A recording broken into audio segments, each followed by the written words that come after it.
questions. So if all of you can think of that why there is a component of interest, what would be the possible reasons? I would want, some of the answers from all of you, that what thoughts come to your mind, that why would an interest be payable? If you can, use your query handle and post your thoughts on that, it would be really helpful. Because for studying interest rate risk management, we must first be clear that what is interest. Good morning, Nakul. So why first of all interest? Then we will go to the techniques of, let's say, interest rate risk management, and our understanding would be stronger.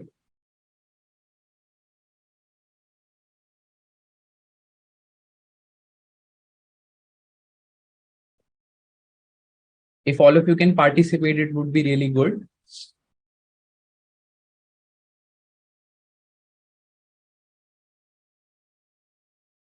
Good morning, everyone.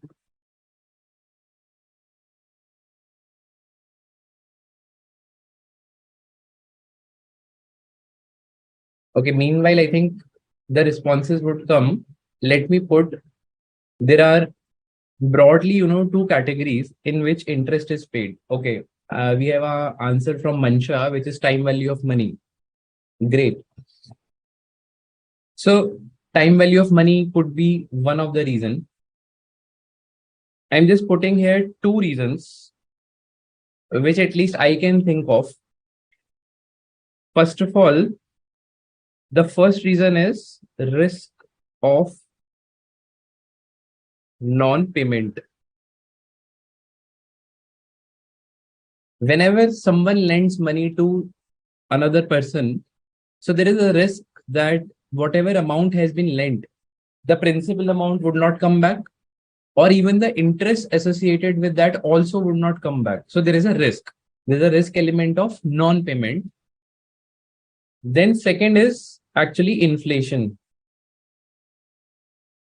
or let's say time value of money.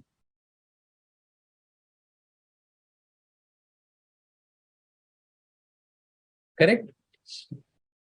So second is inflation / time value of money, whichever way you can say.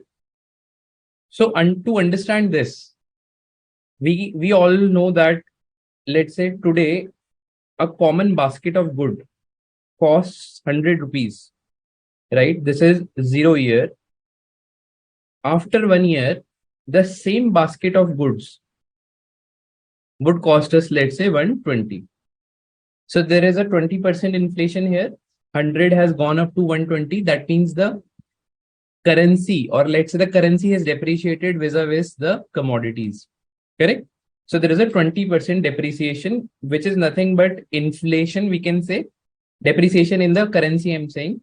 So 20% inflation, or the time value of money is getting deteriorated. Correct? So these are the two broad reasons why interest is paid. Good morning, Sanjay. Now there is a very important correlation to note here. If the risk is high, if the risk of non-payment is high, non-payment of both principal as well as interest, that means the default risk, or let's say the credit risk. So if the risk is high, someone would also charge interest also higher. Correct? Because that is the notion. Higher risk, higher reward. If I am lending someone some money and there is a risk of non-payment, I would expect higher interest or higher return to compensate for that risk. And similarly, if risk is lower, the interest rate that I would expect would also be lower. Generally, the risk of non-payment is actually governed by some of the credit rating agencies. If credit rating of any instrument is very strong, then the interest also would be very less. Why? Because the risk is very less. Hence, the expectation in market is, since the credit rating is very good, the risk of non-payment would be very low, and hence the interest rate would also be very low. which is the compensation for risk.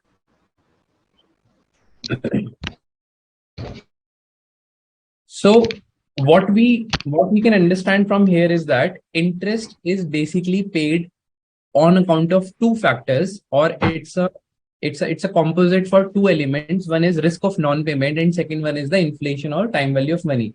Whichever way you can think, all the reasons would be bucketed here. Now, next point is that interest is not static. Interest is always dynamic.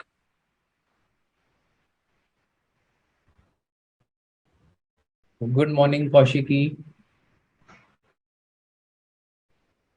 Yes, Mansha. Whatever is the risk premium, the higher the risk premium, higher would be the interest. Okay. Now, as we discussed that, interest is dynamic. It is not static. Not static means it is not always constant. Interest will keep on changing. Why? Because the expectations, or let's say you can imagine it from the point of view of a price of an equity share, correct? The price of an equity share in a listed environment keeps on changing because there is a market, supply and demand. Similarly, for interest also, there is a market, supply of credit and demand of credit. That is where interest will keep on changing. And there are a lot of other factors. For example, governments also keeps on changing the interest rates. So hence, we can understand that interest is dynamic. If interest is dynamic, then don't you feel that whatever interest exposed assets or liabilities that we have as of now, there is a risk tomorrow that the value might go up or value might go down. And this can be beautifully, understand with this interest rate cycles. I'm just first of all talking about of an economy. If the economy is actually going up, there are chances that it might go into inflation, in good amount of inflation, correct? Because everything is growing with a good amount of scale. GDP is also growing at a very high level. So there are chances it might go into inflation.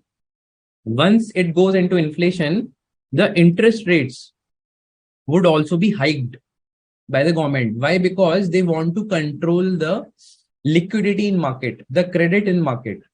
Because if the interest rate is higher, people will borrow less and spend also will automatically become less. Correct? So this will imply lower credit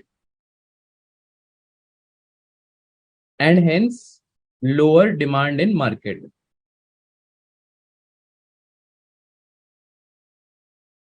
Correct?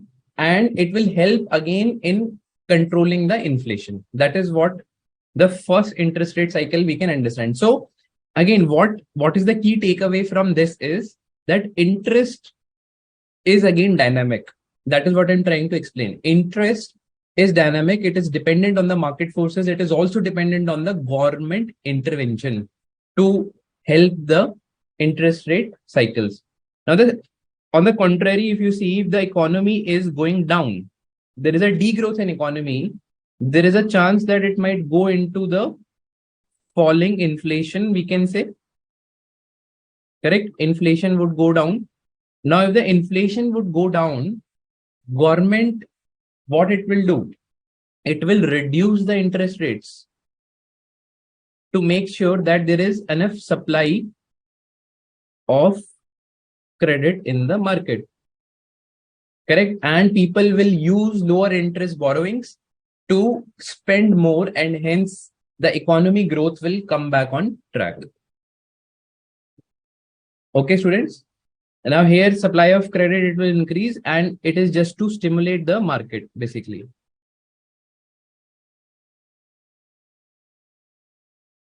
Yes, Nakul is saying purchase power will go down. In first case, purchase power will go down. If the interest rate is increased, the purchase power will go down. Perfect. So students, with this, till here, what we understand is that interest is first of all paid because of two reasons. One is the risk of non-payment itself, which is also factored in the interest pricing. And second is the time value of money, because the rupee, or let's say the currency itself, is keeping on deteriorating. For To compensate that, there is inflation. Then we also understand that interest is not always, constant. I cannot say that 10% interest is always perpetuity. Interest is always dynamic. If today it is 10%, tomorrow it can be 11, or tomorrow it can be 9% also. And hence there is a risk. Correct? Then we also understood what are the interest rate cycles, which can again impact your interest rates.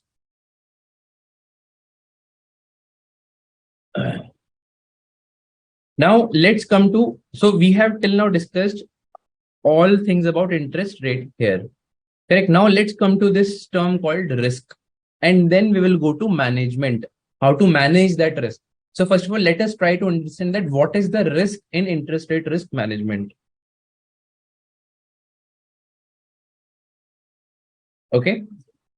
So in case of a risk, so interest rate risk, here we are talking about the risk from the point of interest rate. Okay. So the interest rate risk is the risk of changes in interest rate. Simple.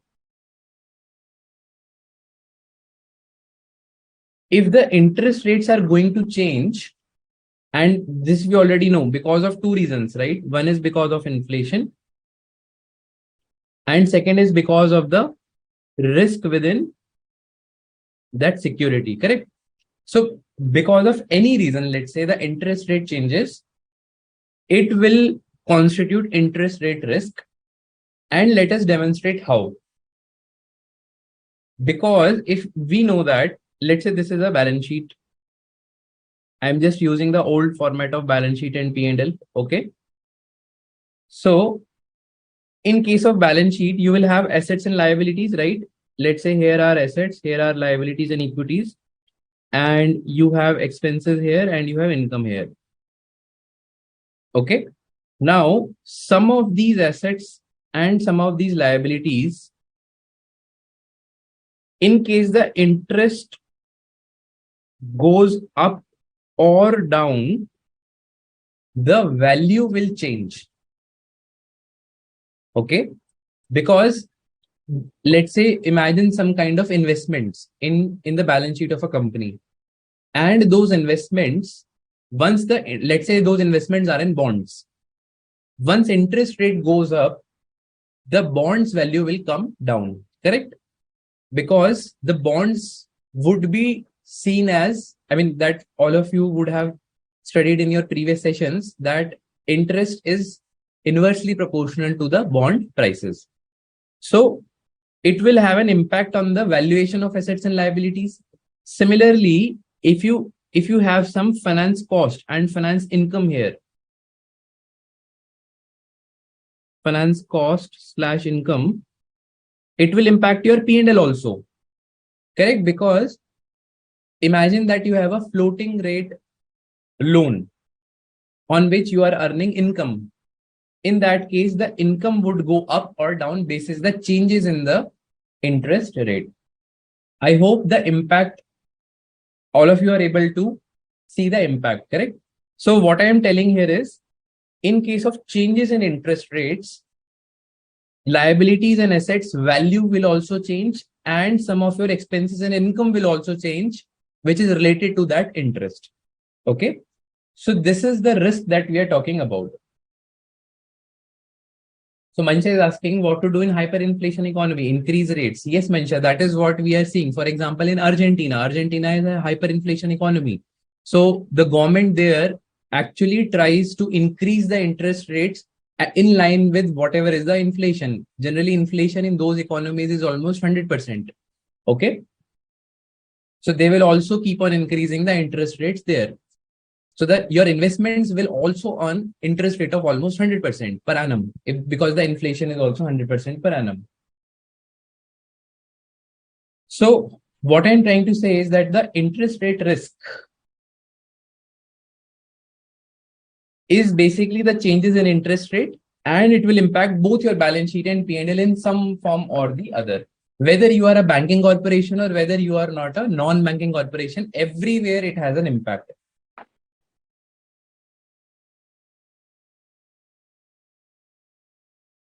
Okay. So this is what the interest rate risk is. Now let us try to understand what are the different types of interest rate risks. Then we will go to the management of interest rate risk. Correct? That is very interesting. And let me tell you, this topic, this entire topic is very relevant from the practical life, because there are n number of instances that are happening around the world these days, because all of you might be aware that interest rate cycles are going for a toss, because US, their central bank, which is US Treasury, they're increasing the interest rates like crazy. Even RBI is also increasing the interest rates. Correct. So these all things become very relevant to understand the overall impact and how to mitigate that impact, which is the management. So type of interest rate risks. Okay. So first risk, or let's say the first type of interest rate risk that is given is gap exposure.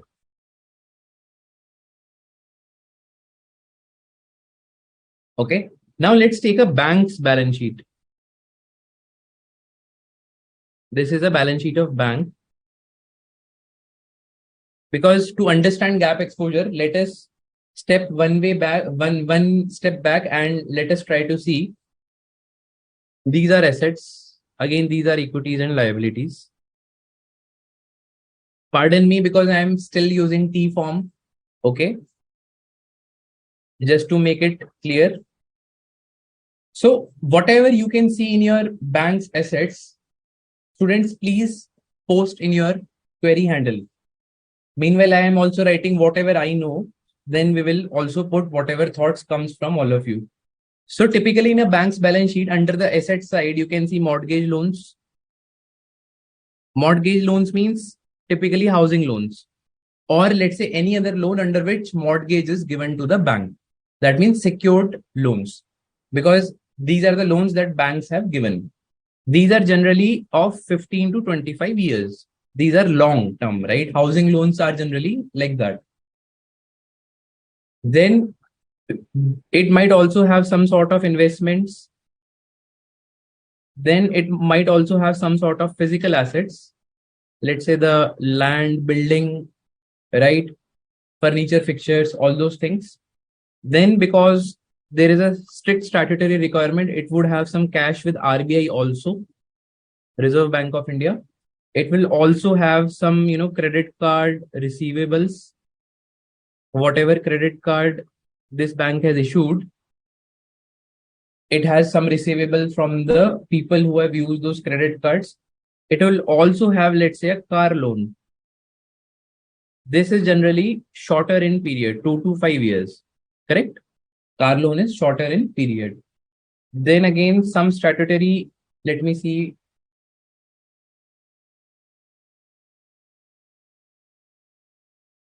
Yes, Mansha, UK is facing recession now. Why UK keep increasing interest rate? No, so actually we again are not reading economics in this session. So we don't know, and we are not also not experts to say whether it is recession or inflation. Correct? But they are actually increasing the interest rates to keep the increasing prices at minimum. Nakul, yes, we will discuss, we will touch some of these topics while we will study the interest rate futures. Okay. So coming back to this, I actually asked this question, what all you can think that will come under equity, liability and assets for a bank. So I would appreciate if every one of you can, respond to that. Then there are car loans. There is SLR. There is CRR. Correct. These are some of the other reserves that bank has to maintain. In form, I'm saying the form in which SLR is maintained, let's say in cash form or in cash and cash equivalents form, with that extent. Equity and liabilities, we all know, first of all, there will be some equity. There can be some borrowings. Correct? Because bank will also need some borrowings. There can be some deposits. Let's say fixed deposit, recurring deposit that we all know. This is RD, because bank accepts these deposits from people like us and even from corporates also. Then there will be all the savings accounts, money that will be there, that will also be coming on the liability side. Yes, Kaushiki, cash from RBI, cash to RBI, Mansha, borrowing from public RBI. Perfect. So I think mostly I have covered major heads. Correct. Now I want all of us to understand that any instrument, or let's say any asset or any liability, will always have two implications, or let's say can always be expressed in two forms, whether it has a floating interest rate or it has a fixed interest rate. Correct. Let's say borrowing can either have floating or it can have fixed. Correct. By floating I mean it would be linked to some sort of a market benchmark. I hope it is clear. Now, just to give an example, for example, SBI, when it gives loans, so it will take the basic lending rate plus some spread on that to give the floating rate. Now, whenever the basic lending rate of RBI changes, automatically that increase or decrease will be part of the interest. That is called as floating. Fixed means bank will say, okay, I will pay you 3% on your FD, fixed deposit. That is fixed. 3% till 1 year, whatever FD you make, you will get only 3%, irrespective of whatever is the interest rate changes happens. Now, what I'm doing is I'm just putting that whether this is fixed or floating. Generally, mortgage loans, since these are higher tenure loans, these are always floating. Correct? Because bank would want to minimize the exposure. It will say that I am giving someone money for 25 years. What if tomorrow itself, or let's say, what if 1 year after from now, the interest rate changes? So I will not take any risk. I will keep it floating. If it changes, I will take the changed amount, the changed interest from the customer. Investments, it can be both.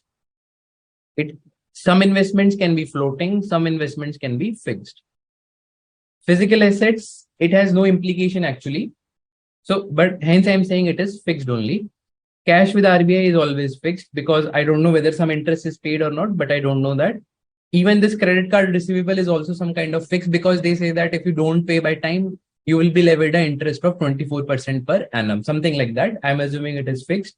Car loan, since car loan is given for a shorter period, generally bank gives it on a fixed interest rate. They don't link it to the floating cycle.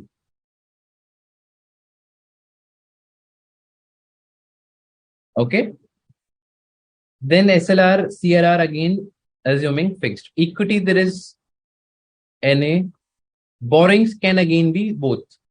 It can be floating also, and it can be fixed also.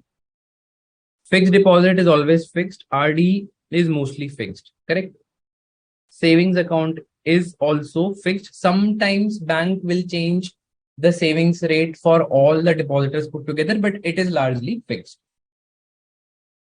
Now, what is this gap exposure? Coming back to gap exposure. Gap exposure tells us to see the balance sheet of anyone where you're trying to evaluate the gap. It can be for a public company, it can be for a private company, it can be for a bank, it can be for a non-bank, it can be also even for the economy. Because in economy also you will have certain assets and certain liabilities which are fixed and floating. So while assuming the gap exposure, you have to identify assets and liabilities which have floating interest rates. Okay. In this, we have identified already. And after identifying, you need to tell them that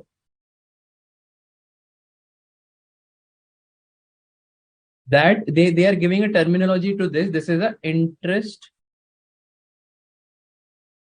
rate sensitive.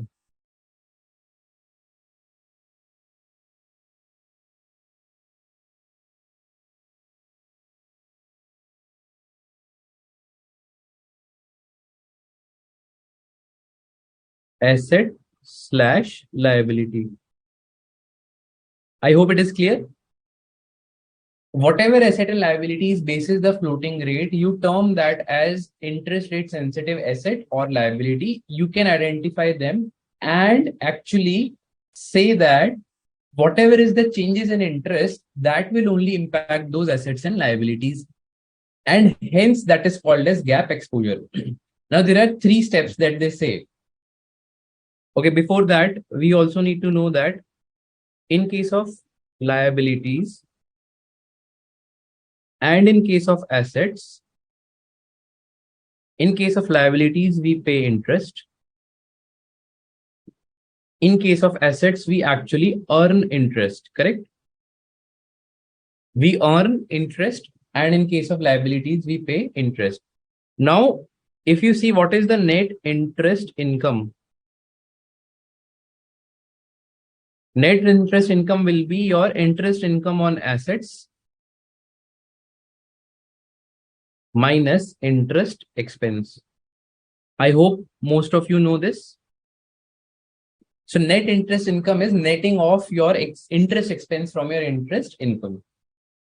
Now to identify gap exposure, there are certain steps. Step 1. This is for identifying gap exposure. So step 1 says that determine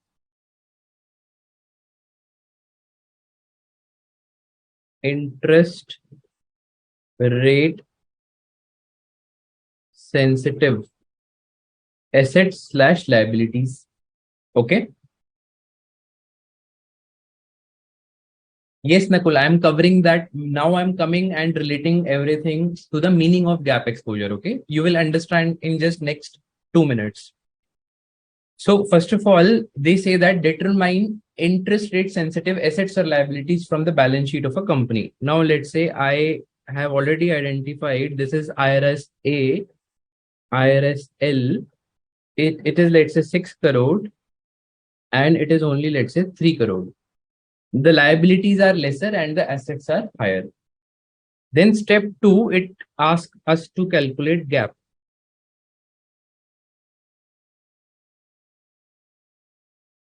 Now, how to calculate gap? Gap is nothing but your IRS A minus IRS L. This is called as gap, correct? IRS interest rate, only those assets and liabilities which are impacted by the floating interest rates. So this becomes 6 crore minus 3 crore. Correct? And let's say, correct. So this is the gap. Then it can be said that gap, there can be 2 situations that can arise. Gap can be positive or it can be negative also. Correct? Gap, when will be gap positive? Once assets are higher than liabilities. When it will be negative?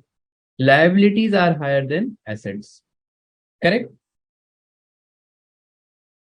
So the gap exposure says that once you are able to identify what all your assets and liabilities are related to floating interest and you calculate gap, which is the difference between them, then you have to analyze whether that gap is positive or negative. If that gap is positive, that means you have higher assets which are related to floating interest rate and lower liabilities which are related to floating interest rate, and vice versa in case of negative.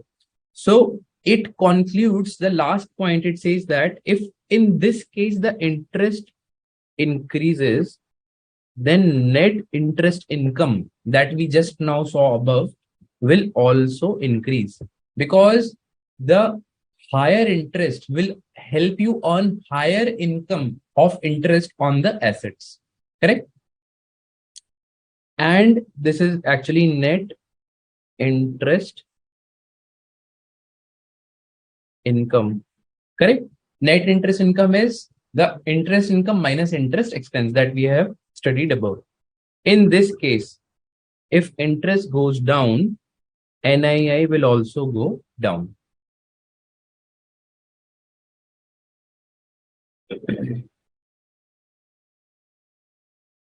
Okay.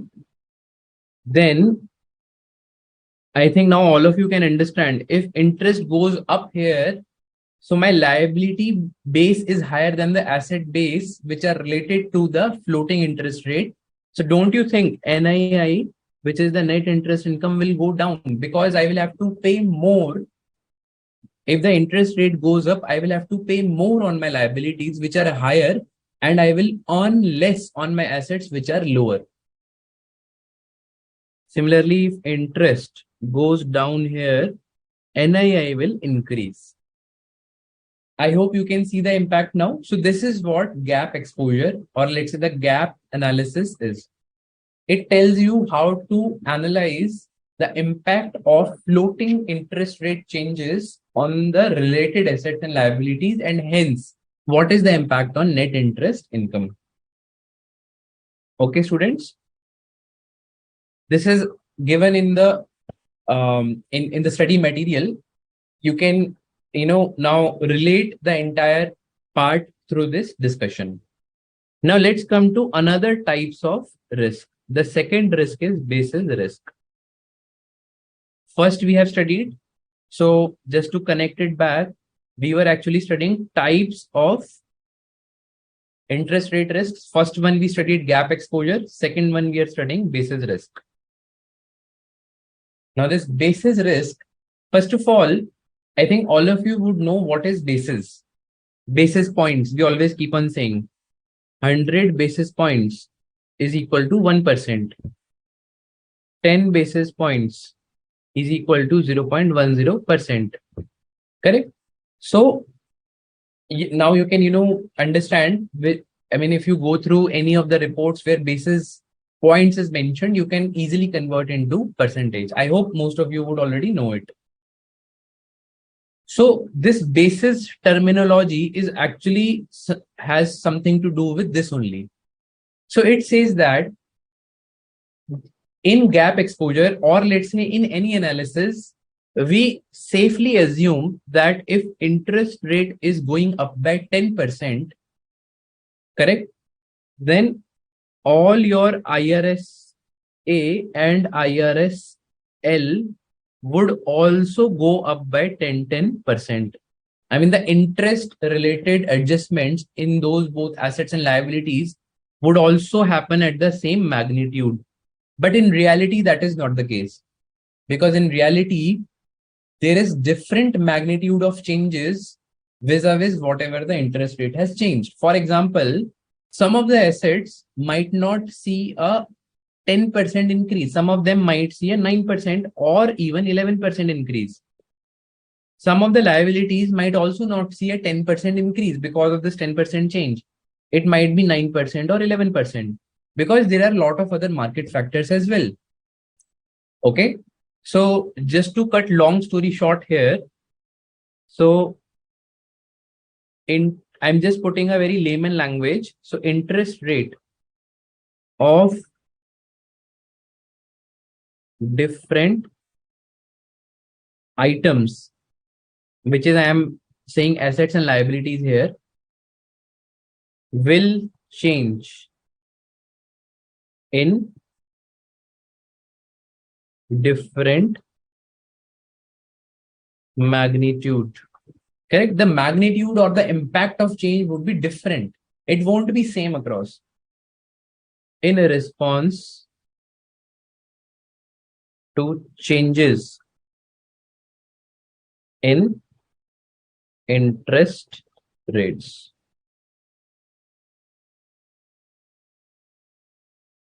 Let's say in response to changes in market interest rates, we can say. If the market interest rate changes, it will not have the same impact and magnitude on those instruments. Yes, Mansha, Treasury Department deals with the interest rate risk management. That's true. So gap exposure meaning we have covered. Perfect.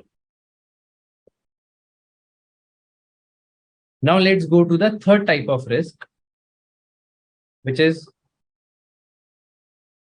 embedded option risk.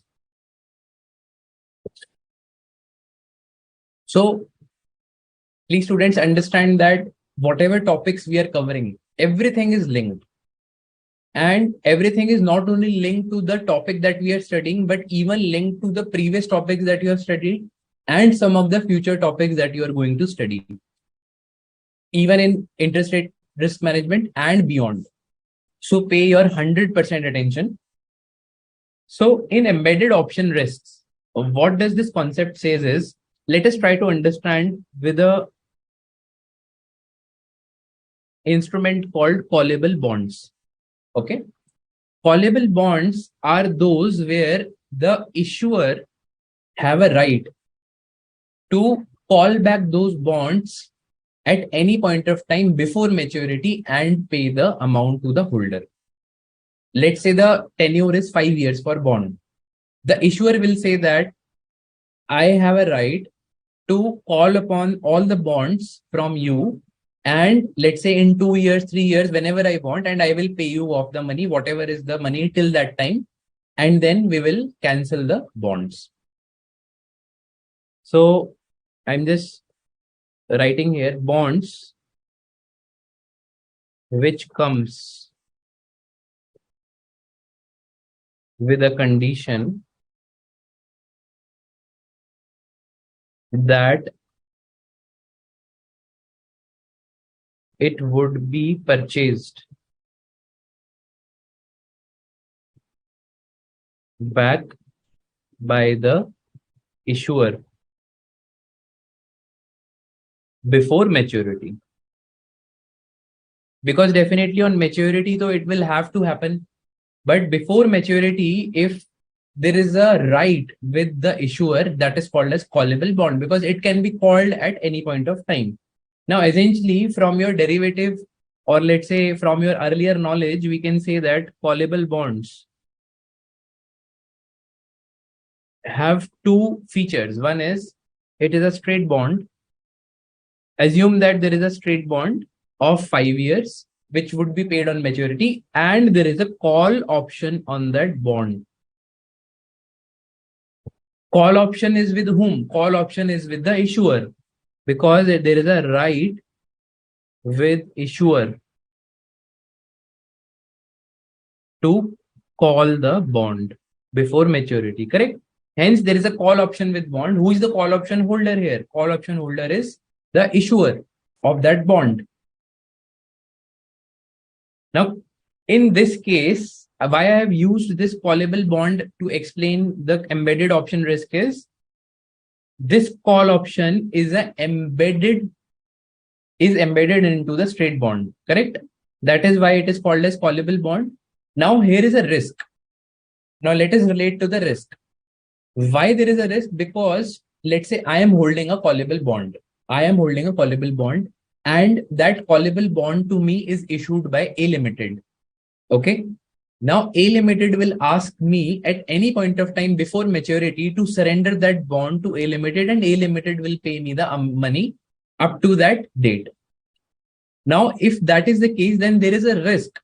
I might not earn the interest rate for the balance period up to the maturity whenever I'm surrendering the bond. Correct? So the risk is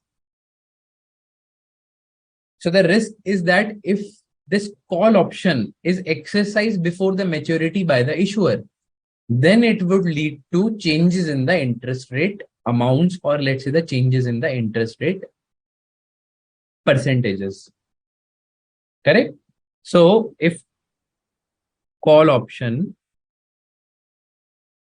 is exercised before maturity, then it will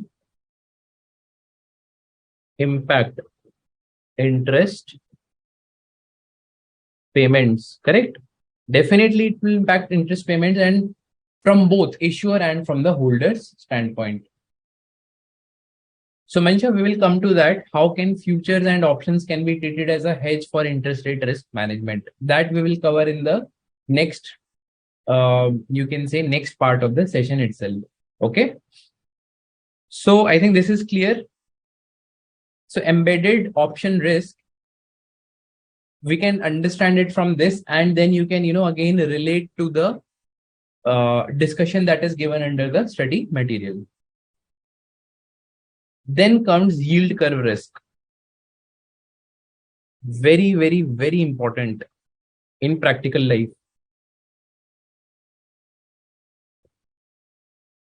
One of the great, I would say, economists had given 2008 recession basis this yield curve concept. He had already predicted that in 2008 that recession is going to come basis this yield curve risk. So what does this concept says?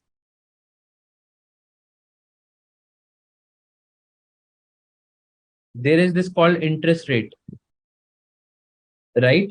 Interest rates are plotted on y-axis. Let's say here it is 0%, then it will, let's say 5, 10, 15, whatever is the interval. So the idea is that it is going up like this. And here is the maturity. By maturity here, there is a time period. Correct? Let's say 1 year, 2 year, 3 year. I am saying this is in years. So the general tendency is that this yield curve is positively sloped. What is this yield curve? Now I'll explain. Positively sloped. So this yield curve, it says that if you invest in an instrument which has a higher maturity, you will tend to get higher interest rate.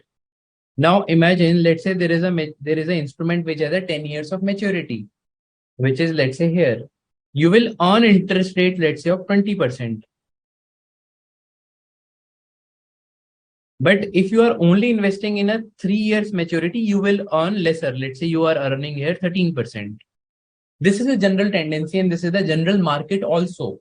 At any point of time, you can go and check what is the yield curve for any particular economy. And it also says that there are good long-term objectives to invest. Because if I'm investing for 10 years, I will get higher return. Simple. So we say that lower maturity, lower yield. Higher maturity, higher yield.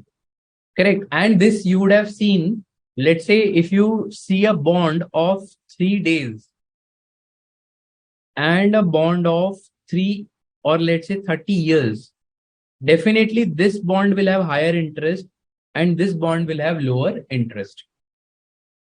Correct? When the yield curve becomes like this,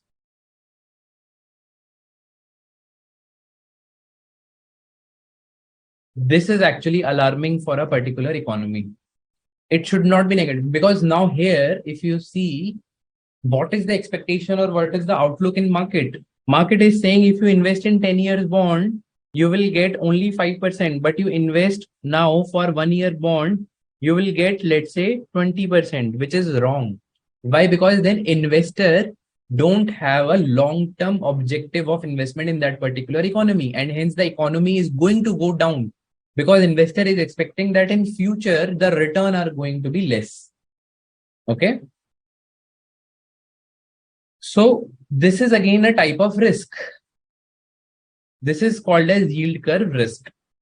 In which direction the yield curve will move will determine the interest rate cycle again for that particular economy, and it is going to impact your interest rate risk. Okay.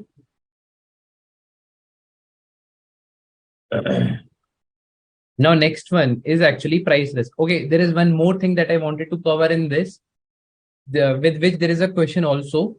So I'm just introducing that topic now, but again we will touch it back while we will do that concept. So continuing in this yield curve risk itself,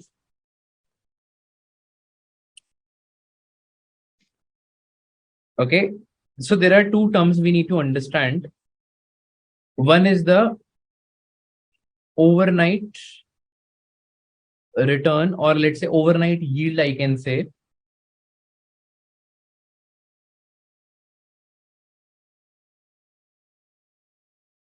overnight yield. And second one is, let's say, 6 months, 3 months. It's not overnight. So by overnight yield, I mean that if you invest for one day, what is the return that you are getting? If you invest for 6 months, 3 months, then what is the return that you are getting? Correct? So generally it is seen that overnight yield is always the risk-free yield, because it is very difficult for the investor to assume that to whomsoever it is lending the money, that person will go bankrupt in one day. And if there is any risk of non-payment. Now, again, I am going back to the first part that I discussed, that interest is because of two things. One is risk of non-payment, and second is time value of money. So in this one day overnight yield, the risk of non-payment is very negligible, because one day no one can assume that the other person will go bankrupt, and hence there is a risk of non-payment. Only thing would be time value of money. So this is a pure indicator of time value of money for one day. But if the interest rate is for, let's say, 6 months maturity, 3 months maturity, it will be your representative of both risk and time value of money. The difference between these two we call as spread. I'm let's say assuming here as MIBOR, which is Mumbai Interbank offered rate. Okay, so let's say MIBOR minus overnight rate, and I'm saying let's say MIBOR of 6 months, and here overnight rate is for definitely one day, is equal to spread. This is called as spread in the market, and that's what we have just seen now. This should always be positive, because it is always positively sloped, correct? Lower maturity, lower interest, higher maturity, higher interest. That is again linked to this yield curve risk analysis. Yes, Nakul, second graph shows recession. This is recession. Yield versus return. Again, Mansha, there is no big difference.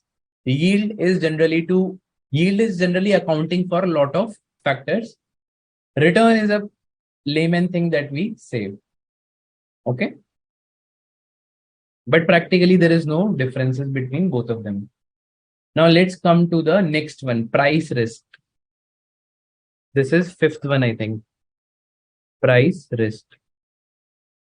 So we all have studied already that the bond's price is always inversely proportional to the interest rate changes. If interest rate goes up, bond price goes down, and vice versa. We will again touch back this is in one of the questions while we will solve. Reinvestment risk. I think this is very easy to understand.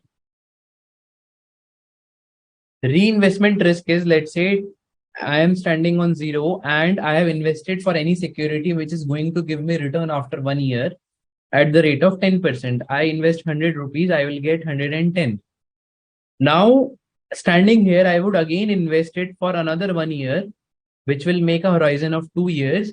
But I might not get 10% here, I might get 9% here, or I might also get 11%. So the reinvestment will not happen at the same rate. Hence, there is a reinvestment risk in case you are taking short amounts. Seventh, net interest position risk. This is something that we have already studied in our gap exposure, because net interest income was what? We said that net interest income is the interest income minus interest expense. Correct, students? If interest goes up, then net interest will also go up only in case where assets were higher than liabilities, right? Then only it has a direct relation. Otherwise, we also said that once interest goes up, then NII will go down in case liabilities are higher than assets. If interest rate goes down, then NII will go up. Both these logics we already studied. This was what we studied in the in the gap exposure as well, but the same thing with the overall assets and liabilities is covered here, that what is the net interest position risk. No, Mancha, here spread is not profit. Please don't confuse this with profit. Spread is something which is the difference here. You can easily understand that it is a difference here. Okay. Now with this, we actually cover the types of interest rate risks. Now I'm just pausing for 2 minutes and I'm just rewinding what we discussed, because this now the next part of session would be next level of criticality. So hence, first of all, we studied that what is an interest rate, why there is an interest rate that needs to be paid, because of two things. One is risk and second is inflation. So here we are talking about the risk within that security. Okay, this risk has nothing to do with this risk. This risk is of the non-payment of that holder, which is governed by the credit rating, or let's say the credit agencies that give the credit rating. Inflation, we know that it is the time value of money. Hence, there is an interest rate, and we said that interest rate keeps on changing because of the economy, because of the market. So there is a risk. Risk is always there on the balance sheet as well as the P&L, because your balance sheet valuation will go up or down, both assets and liabilities, and your net interest income will also go for a change in case of interest rate changes. Now let's cover the management part. Now, as professionals, or let's say as finance professionals, we are expected to mitigate any sort of risks that a company might have on the asset, on the balance sheet and P&L on account of interest rate changes. Now, what are the techniques to do that? We will cover those techniques now. Let's try to see what all things we will cover. Hedging, interest rate risk.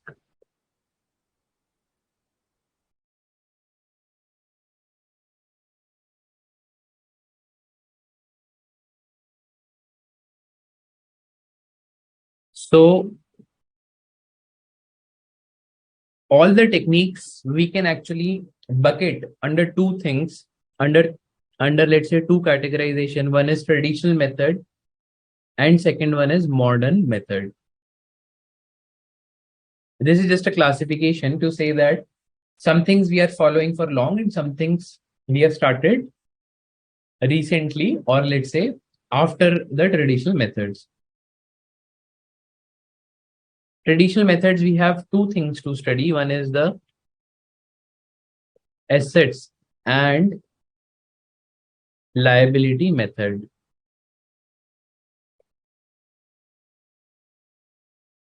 Which is also called as ALM. If some of you are doing articleship and doing the audits for banks, you would always be aware, or let's say NBFCs, you would all know about ALM, asset liability management, because there is a ALM report also that gets submitted to RBI by all the banks and NBFCs, and it is very critical from that angle. Second is forward rate agreements.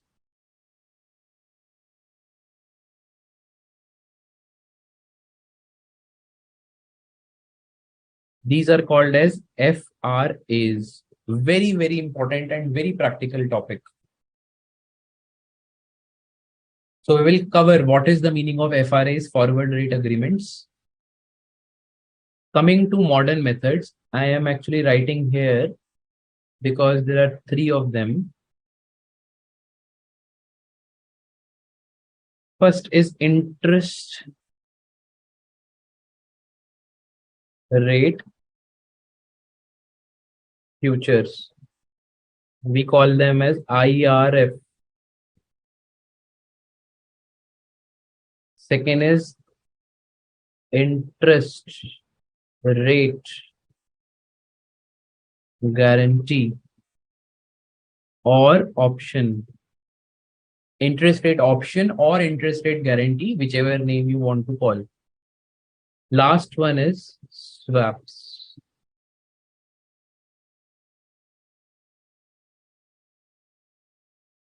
These are called as interest rate swaps.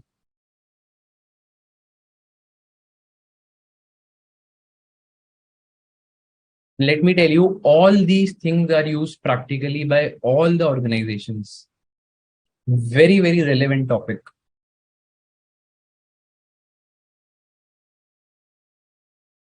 Okay. We will cover each and every technique in detail.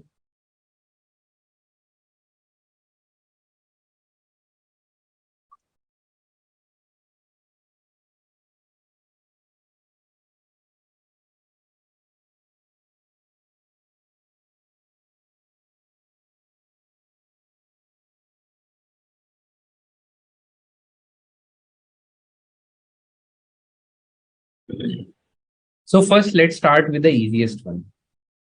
So we will go in the order itself: 1, 2, 3, 4, and 5. Okay. Let's start with the first technique, which is ALM, asset liability management. Yes, Mansha, that US bank we will try to discuss, and I will try to tell you what is the exactly thing that has happened and where their interest rate risk management has gone wrong. Okay.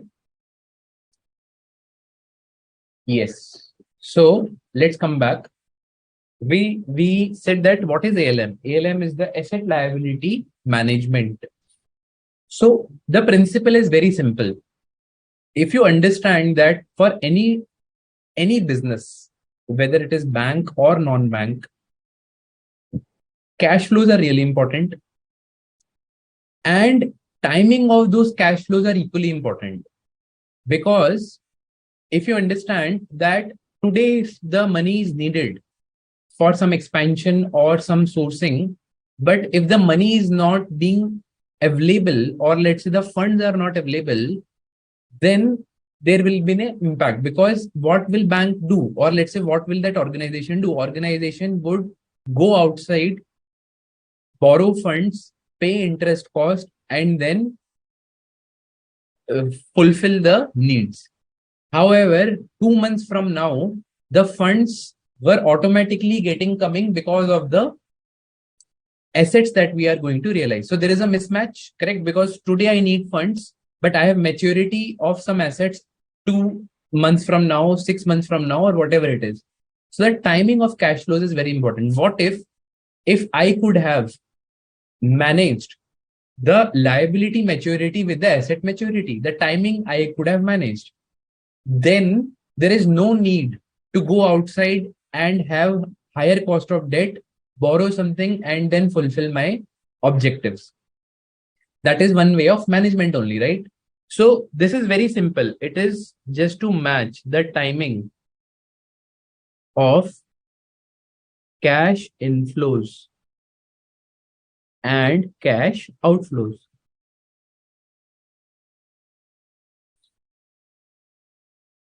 In other words, it is basically matching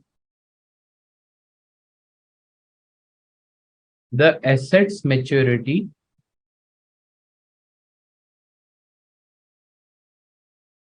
with the liabilities maturity. Okay. Whenever your assets are going to mature, you need to match with your liabilities maturity, so that there is no other intervention, or there is no temporary need to invest somewhere or temporary need to borrow from somewhere. So this is it. I think ALM as a concept is this only. Now let's come to forward rate agreements.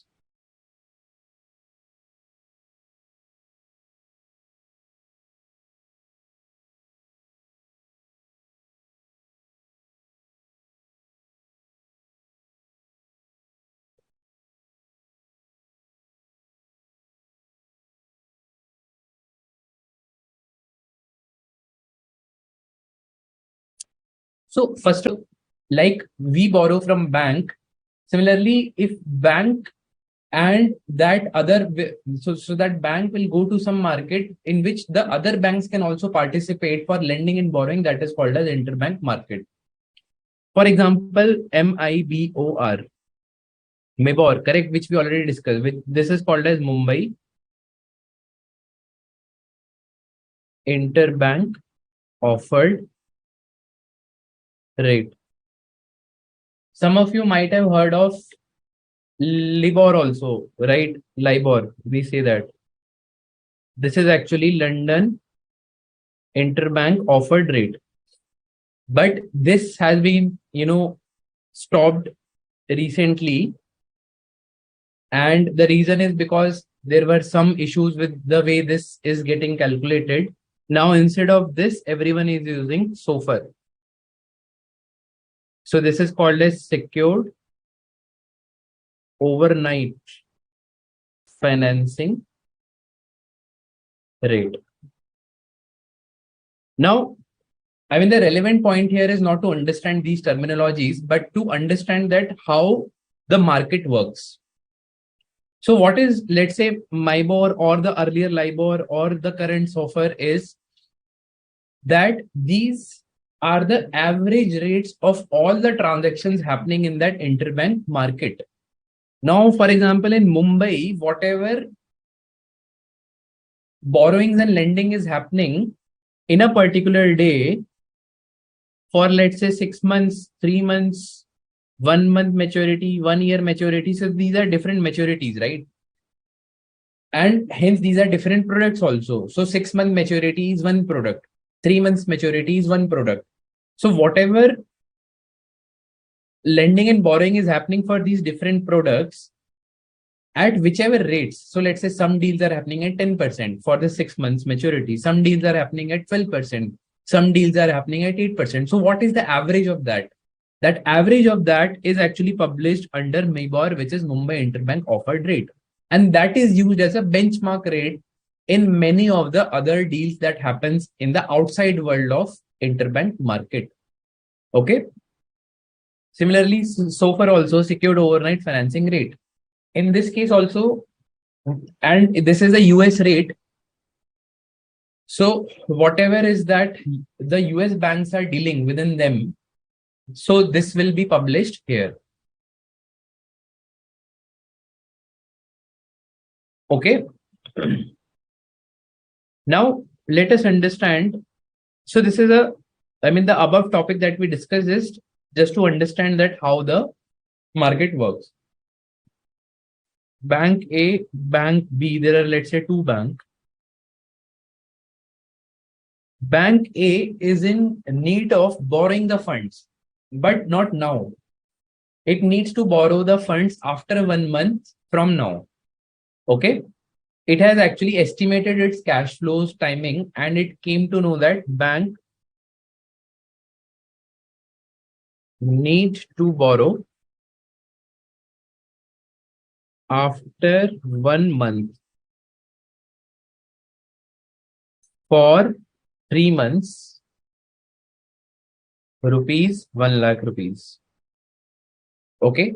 So today is, let's say, March end. March end, the bank says that I want to borrow something on the April end for 3 months, for May, June, July. Okay. Bank B, it says that it needs to invest after 1 month for 3 months. This is again rupees, 1 lakh rupees is what they are asking to invest. Yes, Nakul, the ALM method helps in reducing the gap exposure. Yes, Mancha, it is the benchmark rate in the Indian financial market, MIBOR. Okay. So Bank B, it says that it needs to invest after 1 month from now for 3 months at 1 lakh. So the relevant terms and conditions are matching for Bank A and Bank B, only that Bank A needs to borrow and Bank B needs to invest. Because Bank B would have some surplus cash 1 month from now, and Bank A would need some deficit to be funded through some borrowing by borrowing 1 lakh rupees. Okay. But students, please note that this is not the current borrowing they're talking about. They're talking about the borrowing or lending to happen in future. That is 1 month from now. So they also know that current interest rates are somewhere 5% per annum. But they know that these current interest rates, since I told you that interest rates are not static, they are dynamic. They will keep on changing. Whatever is interest rate today, it is not true that it will also be 1 month from now, which is the time when they want to execute this transaction.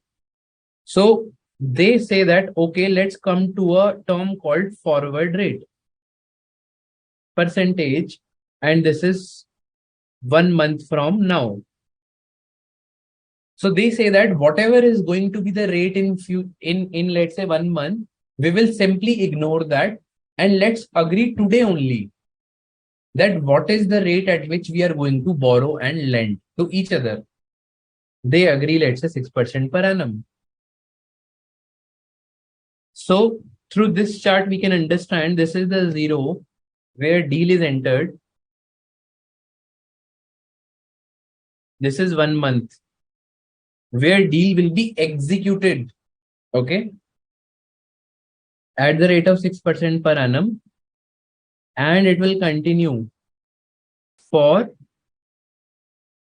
3 months. So hence it will become 4th month, because from 1st month to 4th month, 3 months will get completed. So these are 3 months.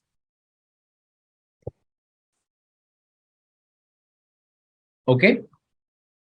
So what they are saying is that sitting today, which is on the 0th day, they will enter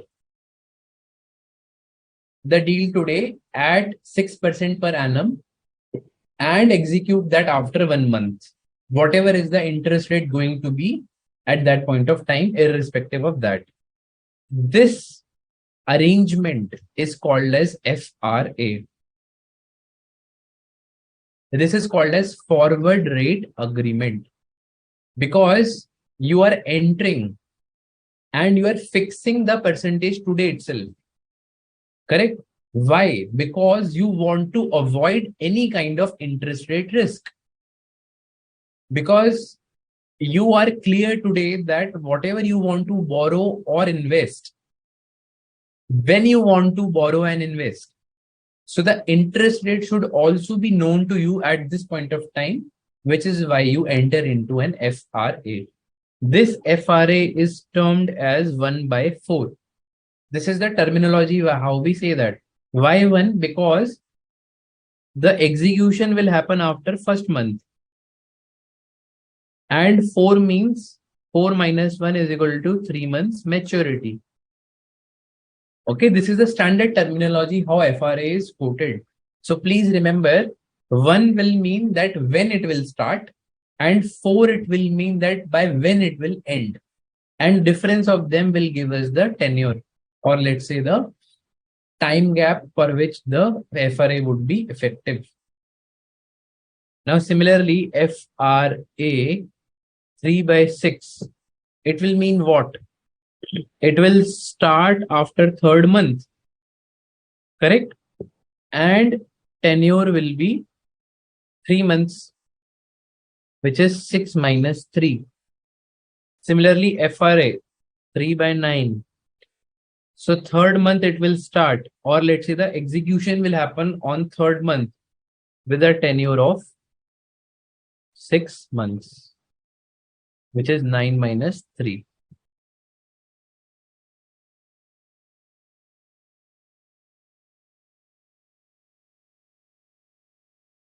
Yes, Mansha is saying FRA can also be expressed in years. Yes, it can also be expressed in years. So far is for international market. Yes, Mansha. Okay, students. I hope this terminology is clear. So now let's go to the next step. Now imagine from bank A point of view, and simultaneously also imagine from bank B's point of view. On 0th period, they have agreed that the interest rate would be 6% per annum for the deal that has to happen 1 month from now. On the 1st period, as per my above chart, I'm saying this one, This is 0th period. This is the first period. Okay. At this point of time, I am giving some options here. Okay. Option 1, 2, and 3. So in option 1, for the first period, the actual interest rate, let's say, comes out as 8%. Second option, I'm taking lower than this 6%, which is 5.5%. And third option, I'm saying that it remains same. Only these three scenarios can happen. Okay. While you're actually executing the deal on first period, either the actual interest rate would be higher than the agreed interest rate of 6%. It can be lower or it can be same. Correct? Now, understand in case it is higher. Now, let's stick to Bank A first of all. Bank A wants to borrow. And using this deal, Bank A has locked the interest rate at 6%. And as the borrowing is happening at 6%. Now, what if the actual rate goes at 8%? Bank will say that I don't have to worry. The interest rate has gone up. I have to borrow. I don't have to worry because I have this FRA in place using which I can still execute the deal at 6%. And hence, from the market perspective, again, I'm putting 1, 2, and wait.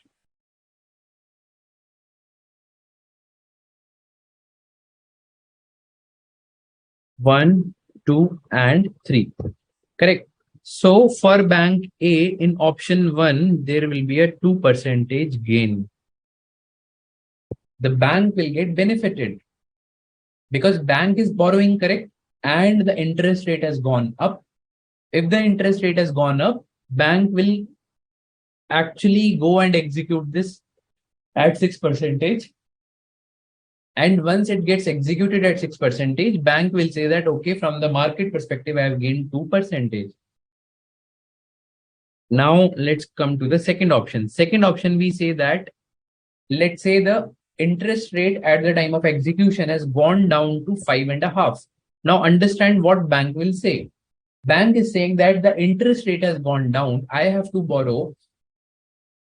So don't you think bank will lose because bank has lost this opportunity to borrow at 5.5 because bank is into this FRA and it has to stick to 6%. It cannot reap out any benefit of this 5.5%. In a way, bank will lose 0.5%. It is a loss.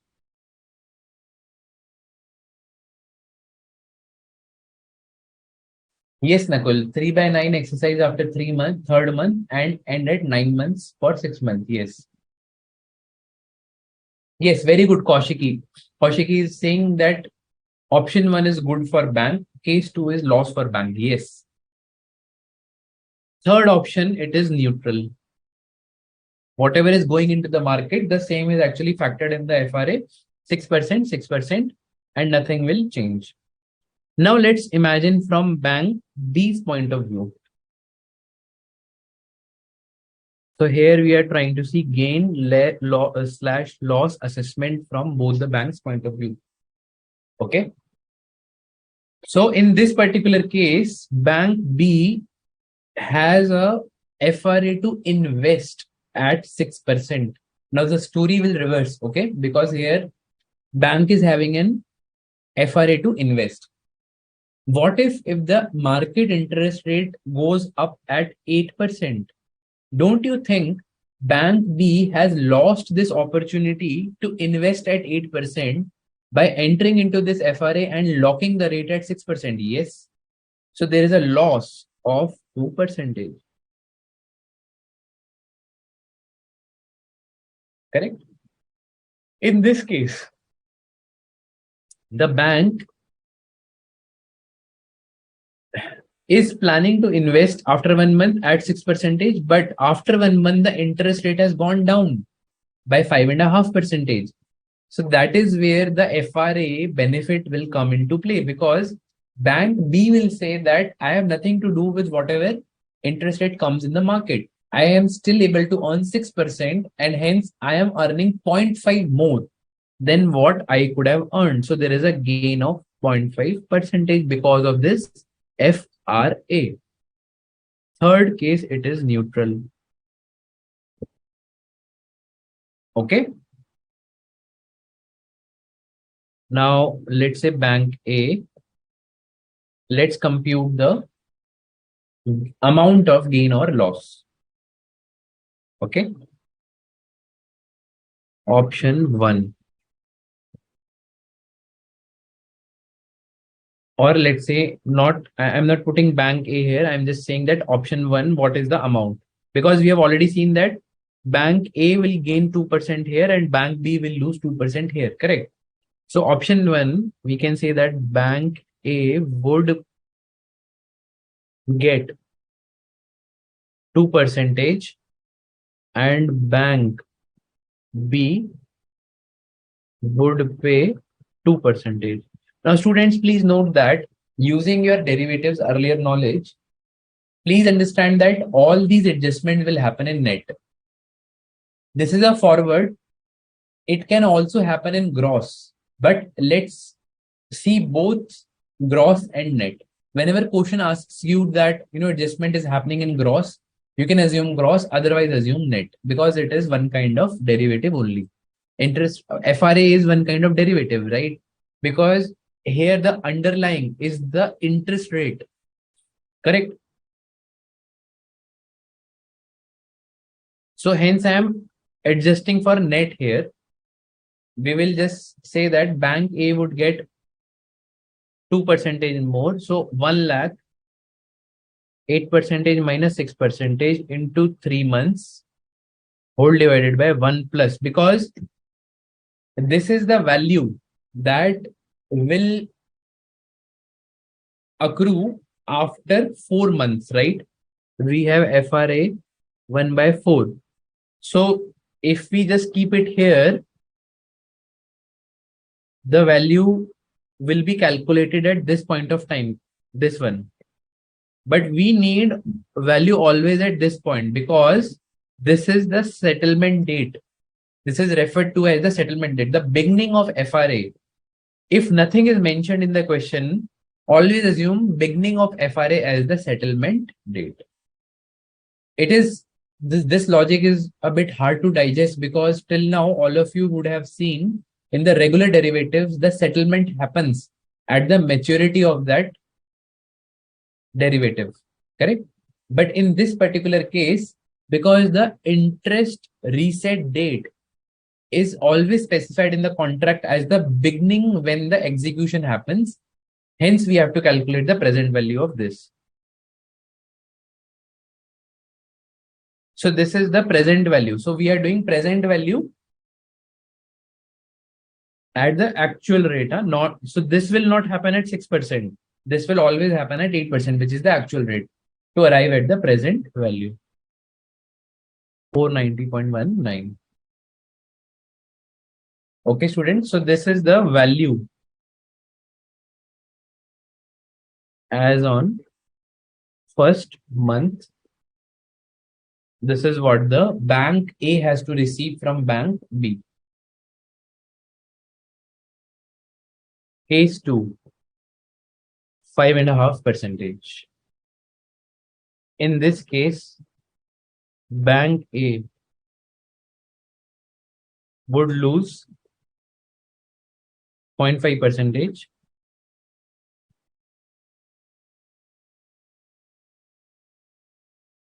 Bank B would gain 0.5%. The calculation again remains same.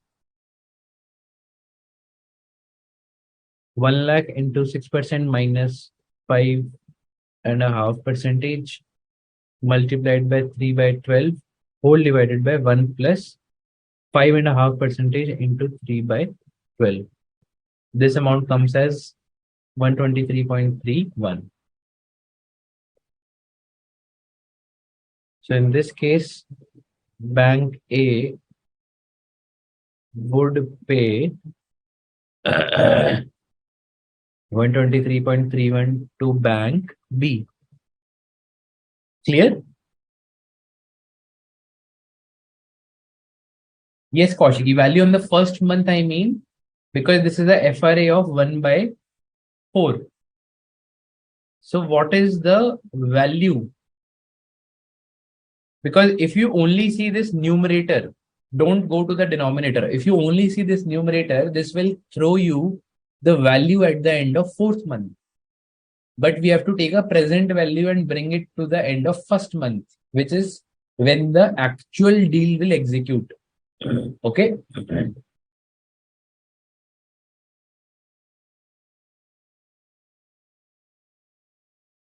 Okay, Nakul, I will repeat the calculation.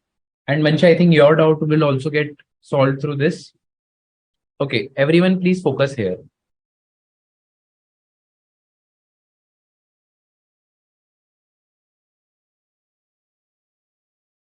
This is what we have just seen, correct? 0 is when the FRA is entered. First period is when the execution, or let's say the interest rate reset will happen. I will explain this reset also later, but this is the date at which the actual execution will happen of the deal, and it will continue till fourth. Now if I ask you, let's say in first case 2% was the difference, a difference 8% minus 6%. If you calculate this, it will be the value as on fourth month end. Let's say when the 3 months expire after first month, which is the fourth month end, correct? But the actual settlement between banks will happen on this date. So whatever this value, let's say this value is coming as 500, for example. I'm not just calculating. This value is coming as 500. Okay, let me calculate the exact number only. 1 lakh into 2% into 3 by 12. It's actually 500 only. Okay, so this comes as 500. This 500, if I take a present value here, I will have to divide by 1 plus what is the actual interest rate is 8%, right? We will not divide by the FRA rate. Why? Because FRA is only limited to 1 lakh. It is not covering your present value. So present value will be 8% into 3 by 12. Correct? That is your present value. And whatever this comes, this will be used. Yes, Kaushiki, you are right. After doing the settlement here, we can actually take the market interest and carry the transaction at 8%. That is what the net settlement means, correct? Okay, perfect. Nakul is also saying clear. Kaushiki is also saying okay. Mancha, I hope your doubt is also clear.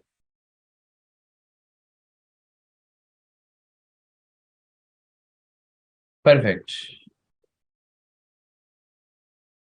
So this is done. Now, what is there next? We'll see. I think I've covered this. Now let's write the formula.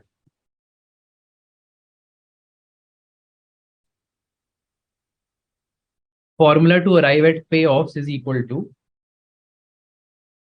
N into RR minus FR into T divided by 1 plus RRT. Okay, this is to arrive at the payoffs at the settlement date, which is the starting of FRA. Again, I'm saying. So here N is equal to notional amount.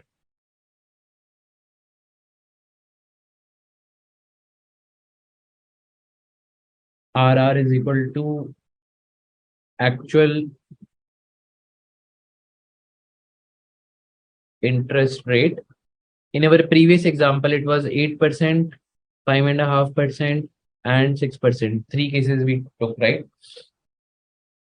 FR is equal to forward interest rate T is equal to time period, which in our example was 3 months. This in our example was 6%. This in our example was 1 lakh rupees.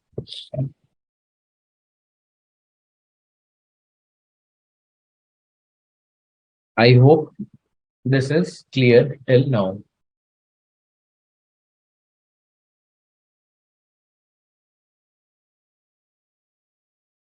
Bansha is saying yes, present value is equal to future value divided by 1 plus RNES. Sanjay, okay. Kaushiki, how can we know actual interest on settlement date? That's what Kaushiki, that's what I'm saying. That the that is where this interest reset date means that in the agreement itself, they will say that whatever is the rate appearing on the beginning of execution, that is on the first day, will be applicable to calculate the difference. Okay. They will know, right? Because today also, I will know interest rate what is there as on today for next 3 months. For 3 months maturity, what is the interest rate going on in the market, that I would know. Basis that rate, they will do the execution of this, settlement of this. Okay. So they will know. Okay.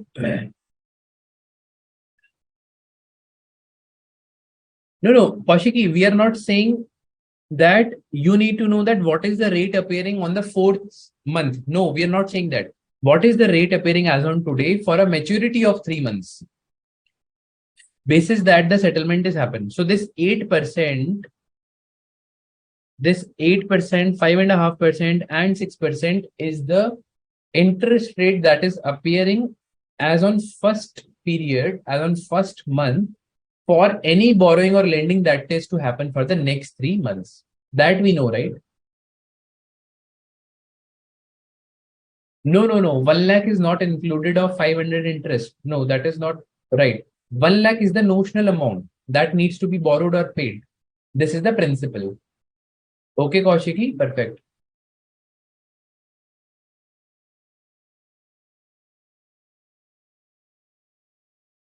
Done till here. Now, just to equip all of you with some of the things that might come in question, I'm just writing 2 or 3 things here. Bank A was to do borrowing. Bank B has done lending. This borrowing is also called as purchase, FRA. It is also called as long position in FRA. And the logic is if the interest rate goes up, gain will happen. If the interest rate goes down, loss will happen. Correct? That's what we have seen. Because interest rate gone up from 6% to 8%, gain has happened. Please remember, purchase FRA will always be used to denote that the person who is purchasing the FRA is in the borrowing side, is not in the lending side, is in the borrowing side. When we say lending, lending or investing, whichever way you can say, this is called as selling FRA. If question says that bank B is selling FRA, that means you all can understand it needs to invest. And hence the discussion that we did will apply from bank B's angle. It is also called as short position in FRA. And it also says that if interest goes down, then gain will happen. Correct? That's what we have seen. If interest goes up, then loss will happen. Simple.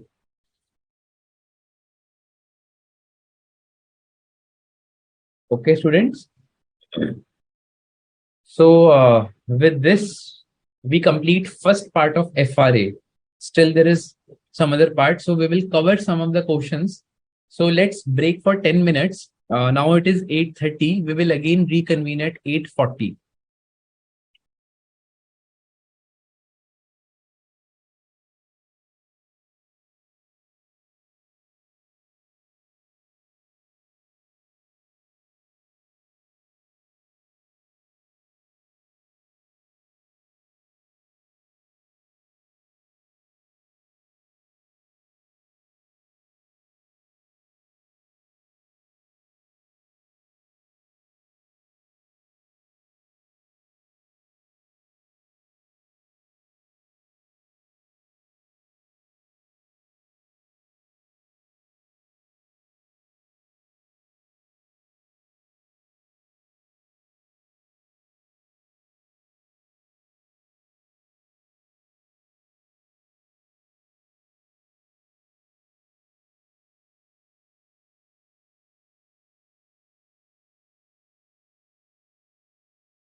let's go to question number 1 from our assignments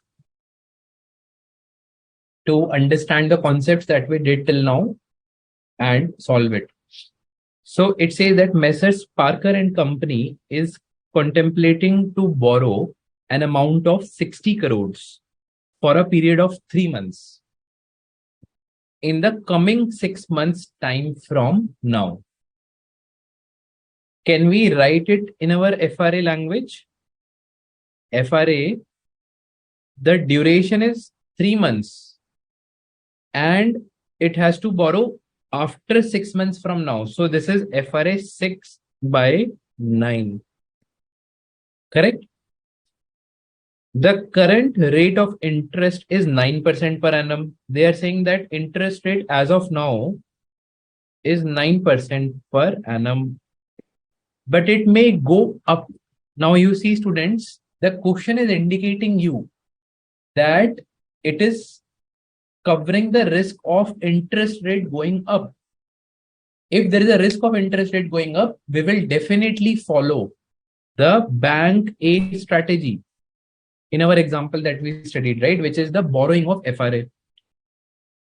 The company wants to hedge itself against the likely increase in the interest rate. That means we have to purchase the FRA. Simple. The company's bankers quoted an FRA at 9.3% per annum. FRA interest percentage is 9.3% per annum. What will be the final settlement amount? See, the question is asking us to only calculate the settlement amount. If the actual rate of interest after 6 months happens to be 9.6 and 8.8. So they are saying the interest rate settlement has to happen basis the interest rate appearing after 6 months, not after 9 months. Okay, the same thing that we just now studied.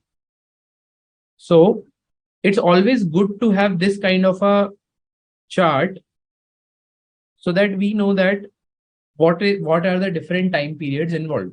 So 0 to 6 months, nothing will happen. 6 to 9 months, duration of 3 months, the borrowing will happen. Correct? At the end of at the end of 0th period, the FRA percentage agreed is 9.3% per annum. But there are two cases that are given 9.60, 8.80%. Can we not easily find out the settlement amount? Simple, using the same formula. When interest rate on settlement date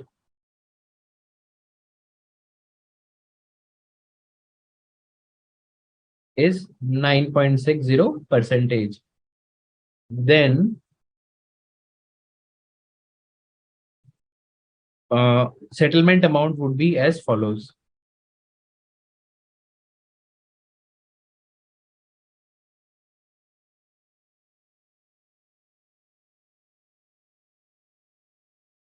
What is the principal amount?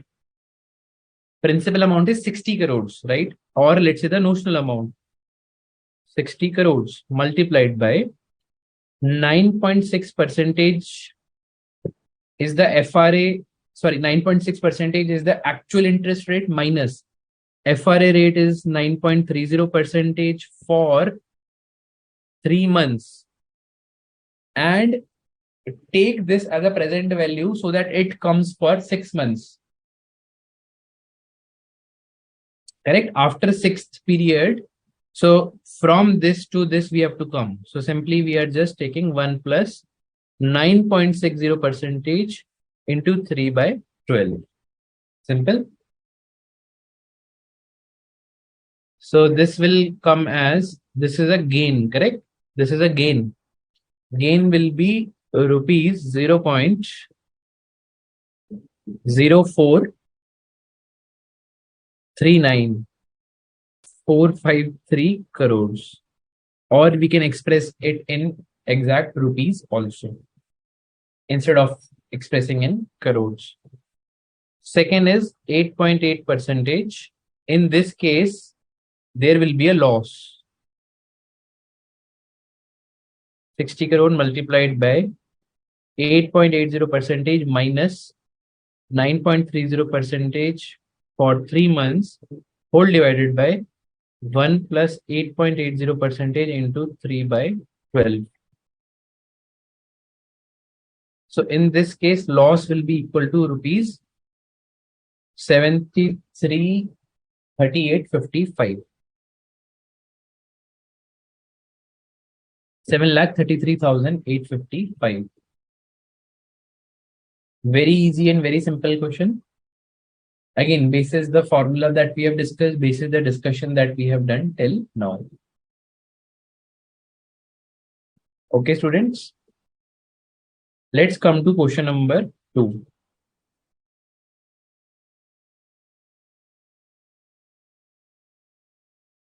TM FinCorp has bought 6 by 9 rupees 100 crore FRA at 5.25%.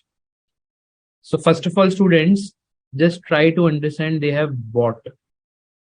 That means they have purchased. Purchased means they are having a long position. Long position means that they are in the borrowing side, not on the lending side. They want to borrow.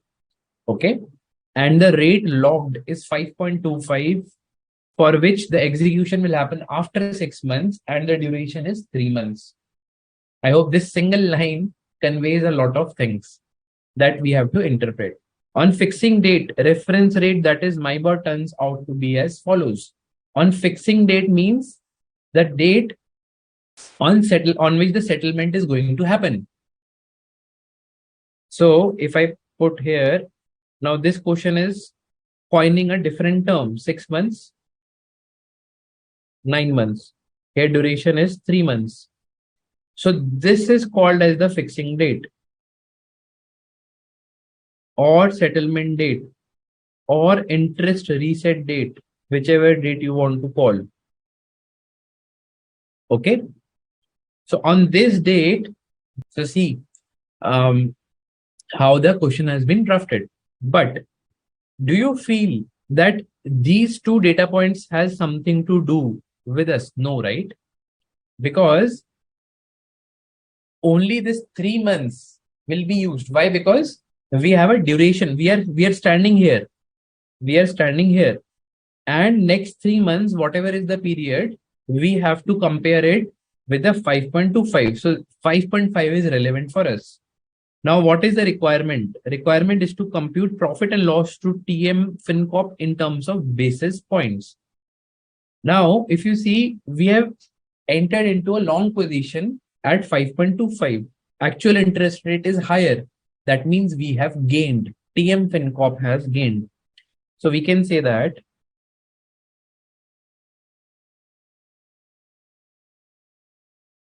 since actual interest rate, that is MIBOR, for similar maturity,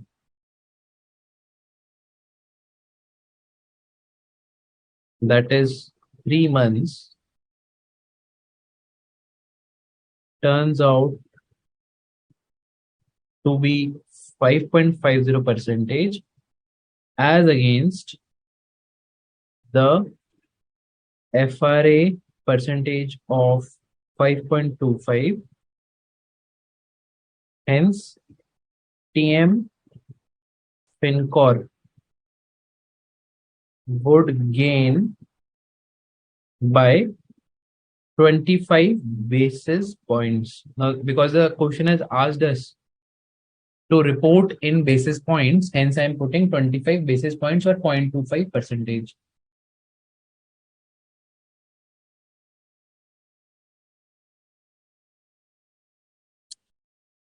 Sumit, please recheck your answer.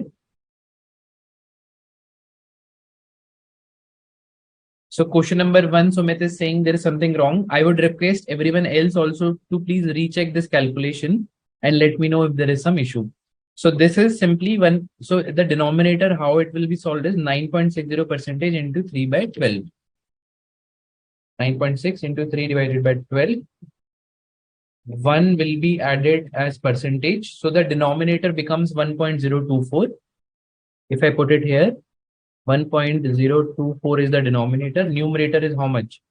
9.6 minus 9.3 into 3 by 12 multiplied by 60 crores. So the above is 0.045 crore divided by 1.024. It's same only. Sumit, this check at your end. So I have put here what is the numerator and denominator. You can see from here after solving. Just now again I solved it. It is this only. And if you divide this, the answer will be this. Okay. Second, the settlement amount, and it is asking you to assume 360 days in a year. Now, students, this convention of when to use days, when to use months, definitely question will tell you. In this case, question asks us to use 360 days. So we will use 360 days.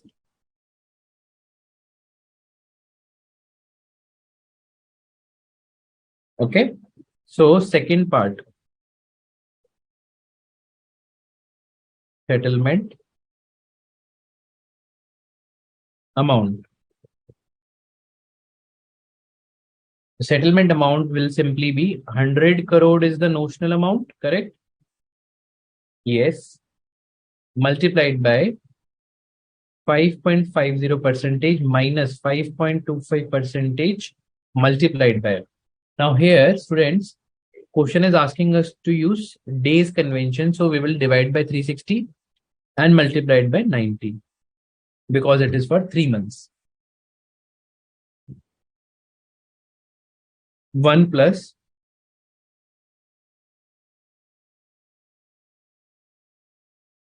here again we will use the actual rate, correct?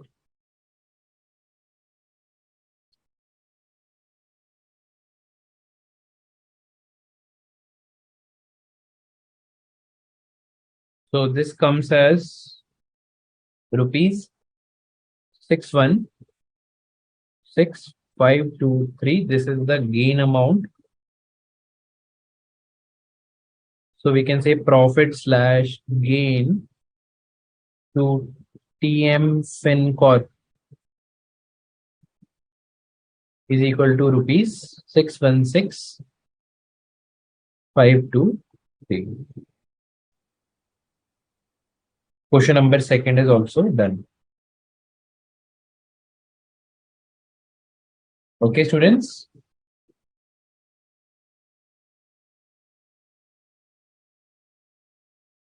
So Mansha, I have explained this, why we are taking 5.5.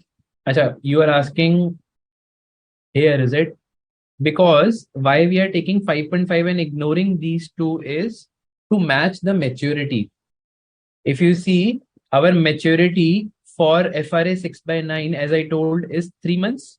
So you will use a similar MIBOR to compare the amounts, correct? That is why we have used this one.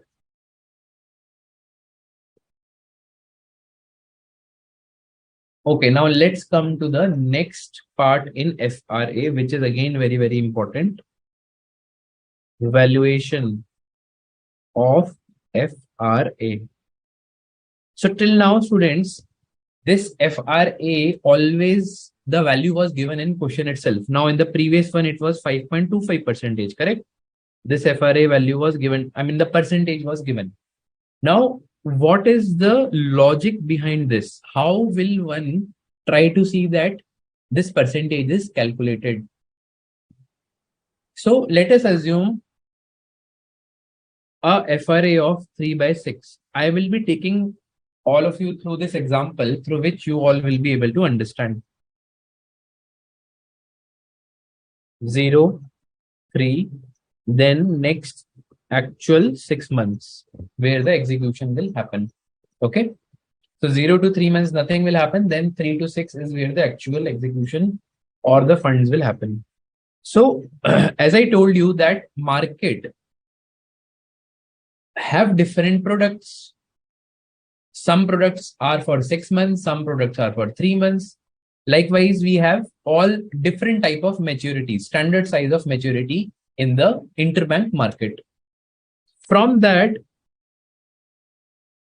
we can understand that what is the 6 months maturity and what is the 3 months maturity. Ideally, whatever is 6 months maturity should be equal to first 3 months maturity and next 3 months maturity. This is where FRA value will come into play, correct? Because standing today, we need to know that after 3 months, at what percentage this will be invested, or let's say this will be lent. Okay. Now let us assume I will solve, or let's say I will put one formula using that it will be crystal clear to all of you. Now we are given that benchmark rate, let's say MIBOR for 6 months is 5%. MIBOR for 3 months is 4%. And you are asked to calculate what is the FRA 3/6 valuation. Can't you do simply? Yes, we can do 1 plus 5% for 6 months should be equal to 1 plus 4% for 3 months multiplied by, because again this will be invested, or let's say this will be borrowed after 3. So 1 plus X percentage into 3/12. This 3 I have assumed to be X percentage there. Yeah, this way. So if you see this equation, you can calculate X, and that X is FRA percentage. Clear? So this X is equal to 5.94%. If market is operating at 5.94% of FRA for 3/6 with 5% as 6 months and 4% as 3 months maturity interest, that means there is no arbitrage possible, because market is at, in that case, what I can say, equilibrium. Okay. But practically it never happens. Using this technique, you have calculated what should be FRA as of today, which is as on 0th day. But what will happen, as I told you, that interest rate keeps on changing within seconds also, right? And there is a demand and supply led impact also that happens on FRA, because if FRA is quoted as 5.94, but I need anything, my risk policy says that anything up to 6 is also okay. So what I will do, I will block a deal at 6% also, so that the market, so that the FRA rate will increase. So I'm not going into that, but what I'm trying to say is that actual will definitely be different. Now, what if in market, the FRA is available at some price else? So I'm taking, let's say, case 1. FRA is available at lower than 5.94. So we have calculated this as a theoretical minimum price. Correct? This is the theoretical minimum price as per the formula. At least this should be the value. But what if FRA is available at less than 5.94? In that case, don't you think that FRA is underpriced? Because in market, it is available at 5.5. However, the workings are saying, the formula is saying that it should be at least 5.94. That means FRA is underpriced. What if anything is underpriced? We all know if any instrument is underpriced, we always buy that, correct? Because it is potentially going to benefit us in future. So if it is underpriced, then we will take a long position in FRA, or I can say we will borrow through FRA. Correct, students, till now? I hope all of you are with me. No, Kaushiki, FRA is not overpriced. Okay, let me actually explain, because this is a bit confusing. Assume there is a equity share. Okay, equity share is the best where you can fit in this theory. Now, the fair value of equity share as per the formula that you have computed comes out, let's say 100. But in market, the share is trading at 90. This is fair value. Or I can say formula value to keep things simple. This is formula value 100, fair value 100, formula value, whatever you want to say 100. Market value is 90. Don't you think it is underpriced? Because market, it is available cheap. Okay, Kaushiki. Yes, estimated. No, estimated is higher than market. That is why this is underpriced. Okay. Similarly, here, the fair value or the formula value is 5.94. In market, it is available at less than 5.94. Hence, it is underpriced. Okay.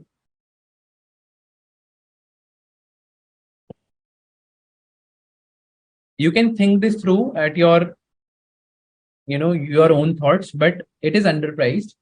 Once it is, yes, Kaushiki, now you are convinced, I think. If it is underpriced, then what we will have to do? I told that we have to borrow through FRA, right? We will take a long position. If anything is underpriced, you will take a long position. You will take buy position in that. 0, 3 months, 6 months. So this is clear that we have to take a borrow FRA here.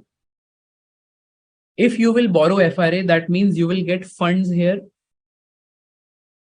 Now that funds again, you will borrow 1, borrow 2, and you will invest for 6 months. So now let me explain this entire chain. You are on 0th day. You borrow for 3 months and invest in 6 months. While you will have to repay your borrowing after 3 months for this borrow one, you have already entered into an FRA for 3 to 6. That will cover you for that second borrowing. Okay. So this is the chain that we can see. Borrowing 1, you will do for 3 months. Then again, borrowing 2, you will do for another 3 months. That is this FRA 3/6. Let's say you borrow 1 lakh here. Correct. And you have to pay on the maturity of borrow 1 lakh 3,000. For example, I'm saying. So FRA you will enter for 1 lakh 3,000. And then using FRA, you will pay 1 lakh 6,000 at the end of 6 months. And what you will do with this 1 lakh initially, you will invest this at the rate 6 months. And here you will get 1 lakh 7,000, for example, through investing. And the difference of this cash flow and this cash flow, which is 1,000, is your arbitrage gain.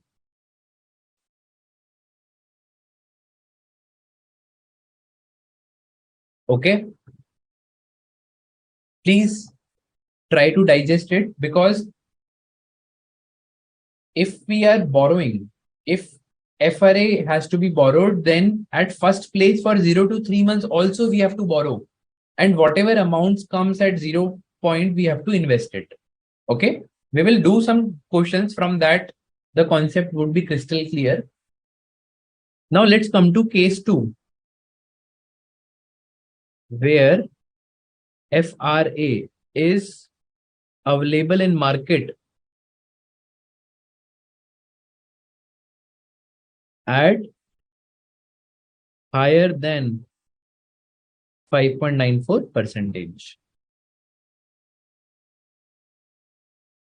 In this case, it is overpriced, because in market, because the real value of that FRA is 5.94, but market is trading that at 6%. So don't you think that FRA is overpriced? Yes, FRA is overpriced. What happens when something is overpriced? That you short sell. So you will take a sell position and you will short sell that FRA, and that means that you will invest through FRA. In case one, you were borrowing through FRA, right? Case one, you were borrowing through FRA. Case two, you will invest through FRA. So the situation will become reverse here. 0, 3, 6. This you have already understood. This is invest. Correct? So here also you need to invest. This is invest 1. This is invest 2. And you will borrow for 6 months. So what is your strategy? You borrow for 6 months, get cash flow here. So the amount will be like this. You borrow for 6 months, invest for 3 months. Then again, you are booked for that FRA and again invest for next 6 months, next 3 months using that FRA. You will again get the same amount of arbitrage here, because why you will get? Because that FRA will give you higher than 5.94 because it is overpriced, right? It is, let's say, 6%. So FRA will give you 6% return either here, which ideally should have been 5.94 in an ideal world. I hope the strategy is clear, how we have to strategize.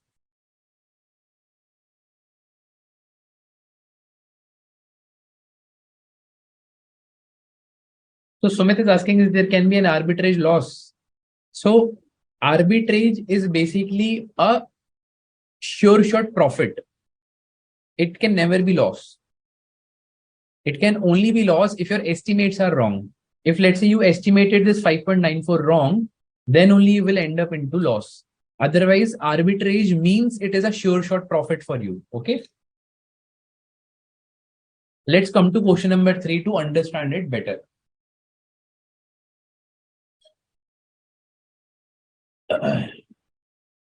Kaushiki, that's what I'm saying. We will understand the entire thing through this question. Okay, we will revise and we will understand it a bit more.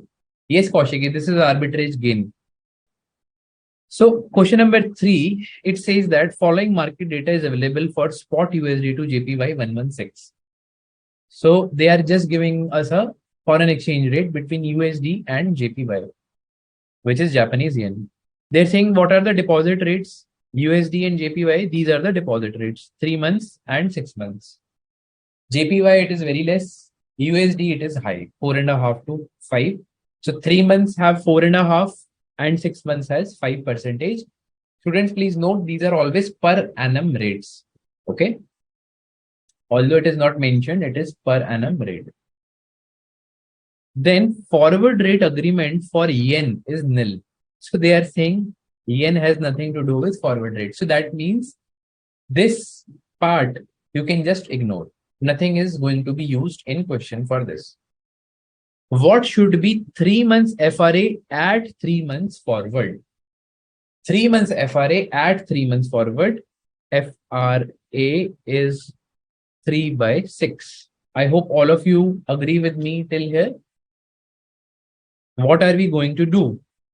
0, 3 and 6. 6 months interest rate is given as 5% per annum. First 3 months interest is given as 4.5% per annum. This is what we have to calculate. This is FRA that we have to calculate, correct? Simple.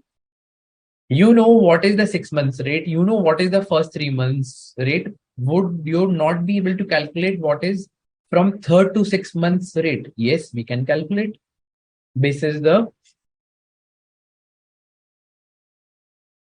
formula that we have already studied.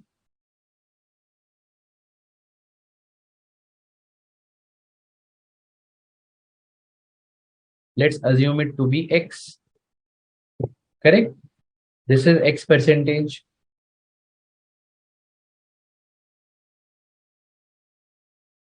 Okay, I think there till here there is no doubt, because this is the future value of 6 months. This is the future value of first 3 months.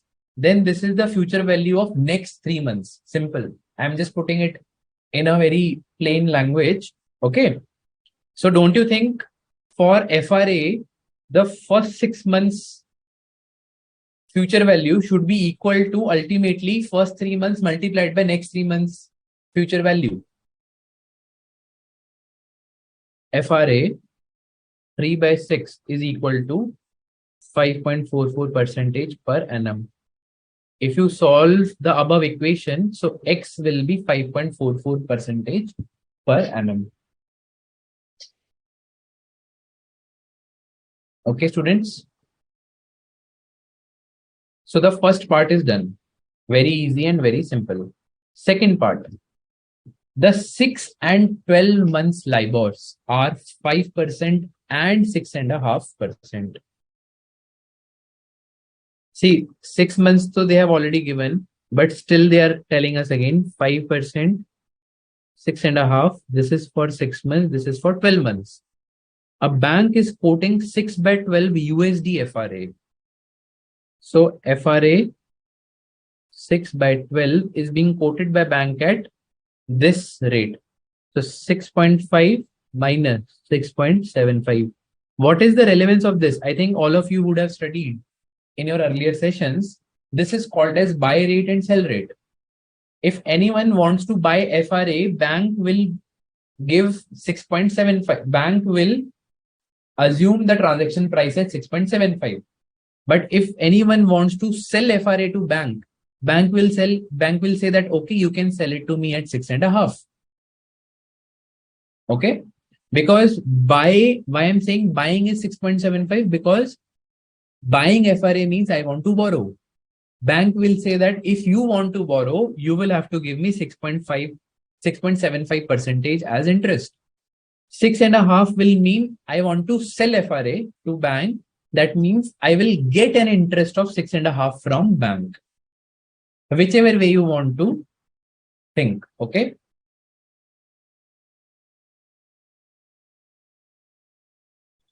So Kaushiki is asking, why are we multiplying by 3 months? Because Kaushiki, this 4.5 will expire after 3 months here.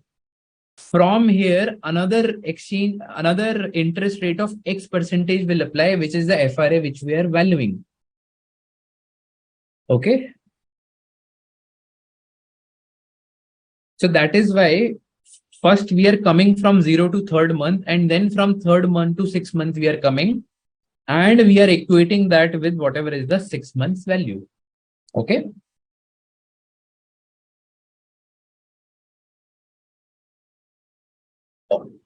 Then what is the question saying? Is there arbitrage opportunity available? That's what the question is saying. For doing any sort of arbitrage, first of all, we need to know that what is the theoretical minimum price. So first of all, we have to calculate which is the value. What is the value of FRA 6 by 12? In the similar fashion, we can calculate the using the above formula. 1 plus what is the 12 months interest rate? 6.5, right? 6.5% into 12 divided by 12 is equal to 1 plus what is the 6 months, first 6 months rate? 5% into 6 by 12. 1 plus, I'm assuming the next 6 months rate as X. Correct?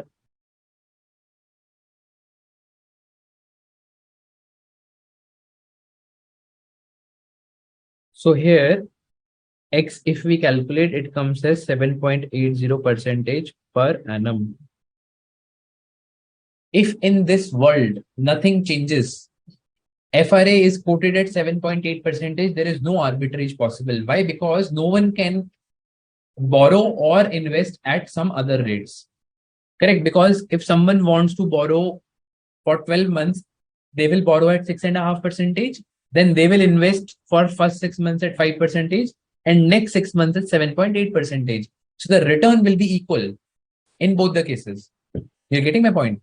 Hence, there is no arbitrage opportunity available at this price. That's why this is called as theoretical minimum price or fair value, or you can say the value of FRA, whatever we have calculated. Now, what is bank quoting? Bank is quoting 6.5% to 6.75%. Now, this already 7.8 is higher than both these values. Correct? It is already higher. So don't you think that bank's FRA is underpriced? Yes, because bank is quoting a lesser percentage. So bank's FRA is underpriced. Correct? What we have to do if the asset is, or let's say if anything is underpriced, we have to take a long position. We have to buy that FRA. If we are going to buy that FRA, that means we are going to borrow using FRA. Correct?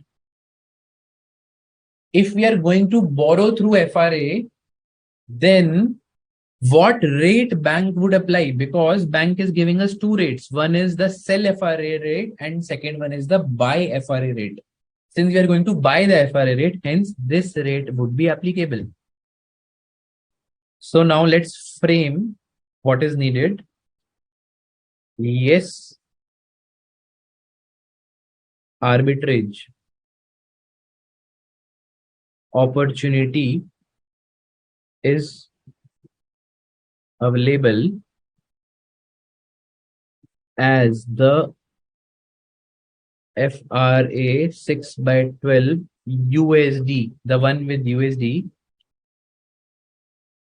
quoted by bank is at 6.75%. Correct? And theoretical minimum price is at 7.8% per annum. Correct? So what is our strategy in this case? Since we are going to borrow through FRA, that means we will have to invest through the other leg. Let's put our strategy here. 0, 6, 12.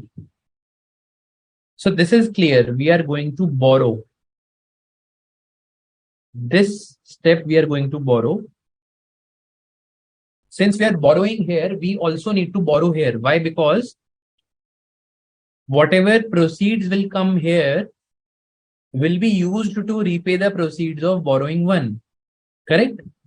Whatever borrow 2 will give us on the 6th month, we will use those proceeds to repay the maturity value of borrowing 1. Okay? And whatever borrowing 1 we will get proceeds at the 0th period, we will use that and invest for 12 months.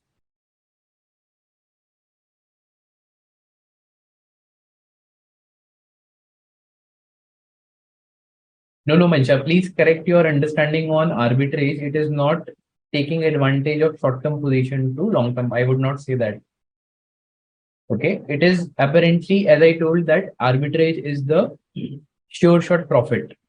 That happens because of some gaps in the market. Simple. Okay, so let's come back here. So this is our strategy.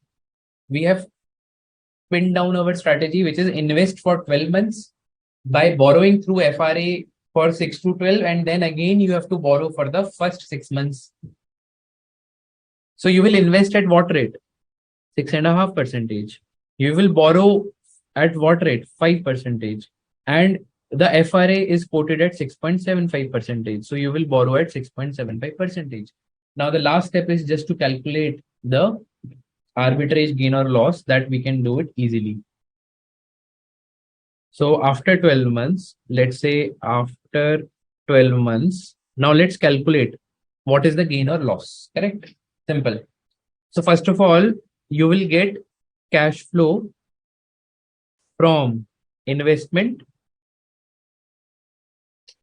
We can assume that 1 lakh is the amount here. Although I think it is not given in the question.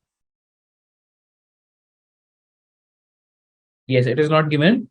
So assume that notional amount is 1 lakh.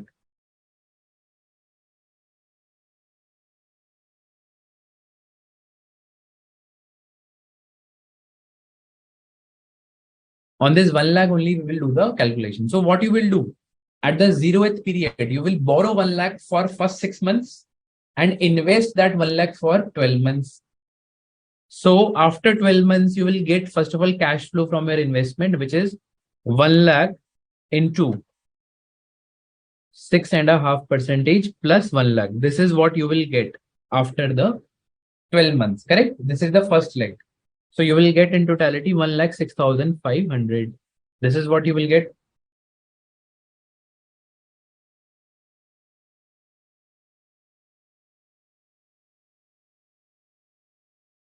Okay. Minus cash outflow from borrowings. How will this happen? It will happen why? Because the 1 lakh rupees that we have borrowed. So first 6 months, the interest rate would be 5%, 6 by 12. And the next 6 months, it will be 1 plus 6.75%.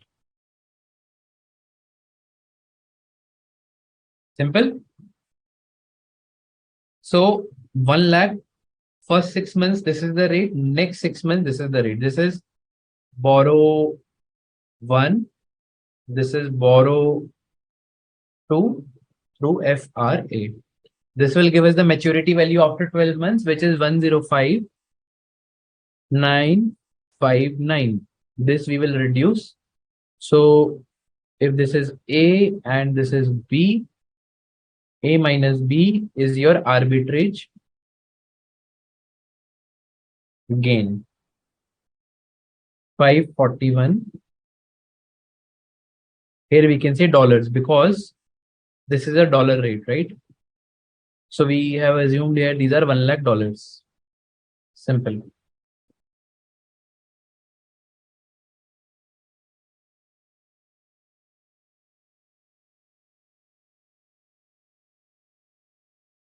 Now Sumit is asking a good question. What if X is 6.6%? Now students, if you see, let's analyze. I will come to this. Let me just project this for 30 seconds more so that everyone can write down. Perfect, Kaushiki. Now, arbitrage. Now the question from Sumit is, what if theoretical minimum price is 6.6%? Okay. By FRA, what is the quote that bank has given? 6.75%.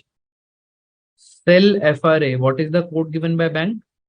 6.5%, correct? I hope I have written it correct. 6.5 to 6.75, yes. However, the theoretical minimum price, let's say X that we have calculated comes as 6.6. Now, first of all, let us see the buy FRA position.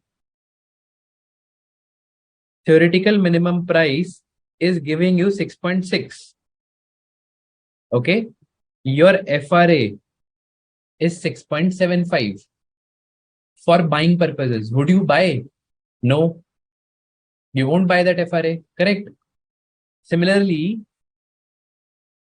the theoretical minimum price is 6.6 here. However, the selling FRA, that means the investment return that you will get, because selling FRA is the investment position. you will get is 6.5. Will you sell the FRA? No. That means there is no arbitrage opportunity here,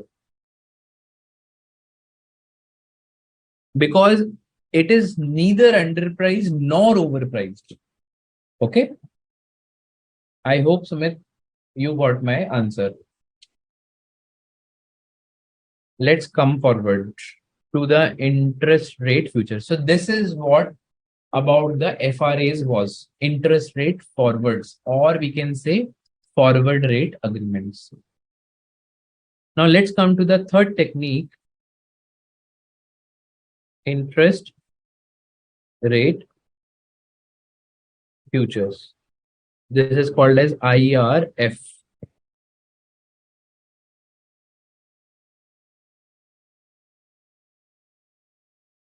So the concept of interest rate futures is,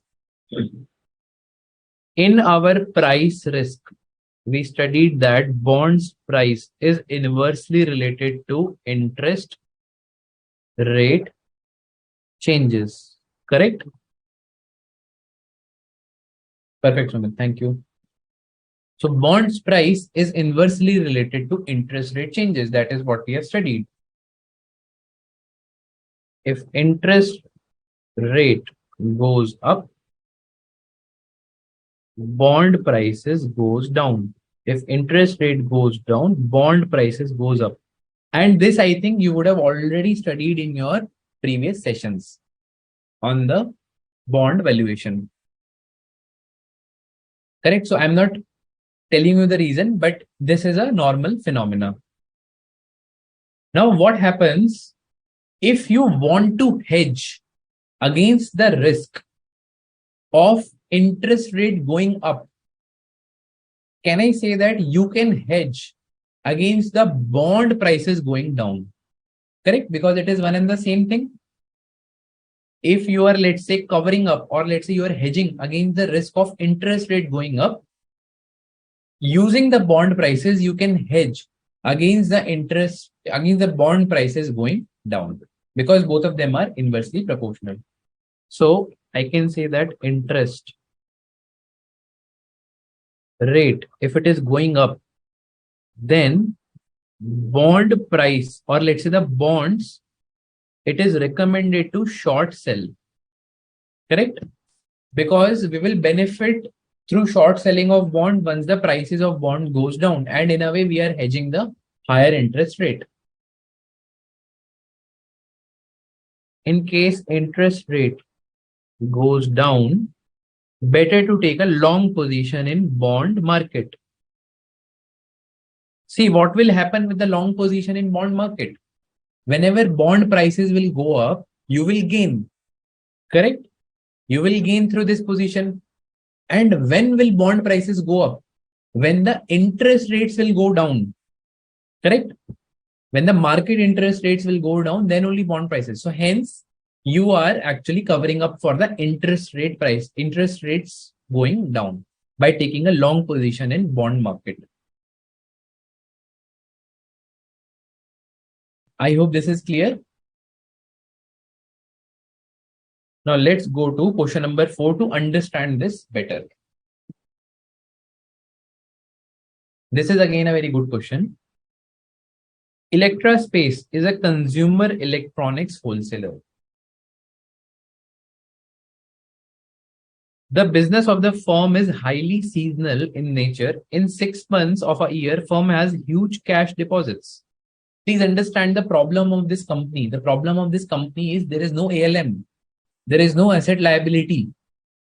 Entire asset liability is mismatched. The timing of cash flow is such that first 6 months, they have a huge cash deposits, and the next 6 months, which is especially near the Christmas time and other 6 months, firm cash crunch. There is a need of cash in the company, leading to borrowing of money to cover up for its exposures for running the business. So first 6 months, they're having excess cash. Next 6 months, they're having deficit cash, which they cover up by borrowing. It is expected that firm shall borrow a sum of euro 50 million for the entire period of slack season. Slack season is that 6 months where the cash deficit is there. Okay. In about 3 months. Simple. So they are saying the slack season is going to come 3 months from now for next 6 months, and they can borrow the entire sum of euro 50 million that is needed. So what are we talking about? We are talking about this.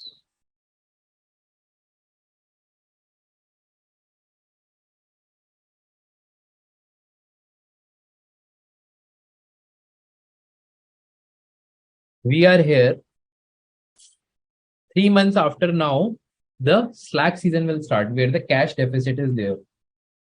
Here deficit is there. Okay. And hence our FRA will be 3/9.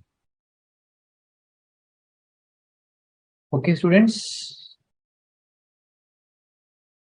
Now let's read further. A bank has given the following quotations: spot 3/6, 3/9. They have given 3 quotations. Spot, if you want to say, if you want to invest or borrow, this is the number. 3/6 FRA, 3/9 FRA. It also says that there is a 3 months 50,000 future contract maturing in period of 3 months is quoted at 94.15. So the 3 months tenure future contract that is going to expire is also quoted. You are required to determine how an FRA shall be useful if the actual interest rate after 3 months turns out to be this and this. So students, this line I will come later and I will explain while we will solve the B part. Let us first solve the A part. A part is very simple. It is saying FRA. It's saying FRA shall be useful if the actual interest rate after 3 months, that is the reset date here, it turns out to be 4.5 or 6.5%. They have given you 2 options. What if this comes out to this?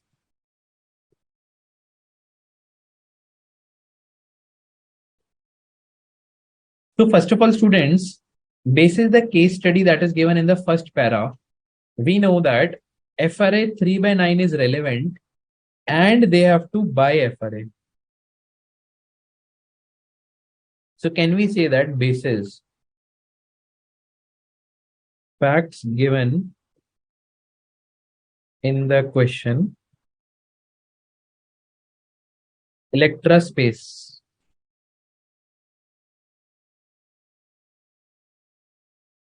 need to borrow euro 50 million through FRA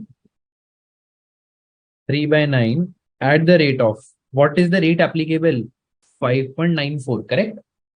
Because FRA 3/9 rate would be applicable as 5.94 at the rate 5.94%. Basis this, we can calculation of gain/loss on 3rd month, basically. Not on 3rd month, we can say that overall this is the gain or loss. Okay. So here it is. There are 2 that are given, 4.5, 6.5%. The FRA is purchased at what rate? 5.94.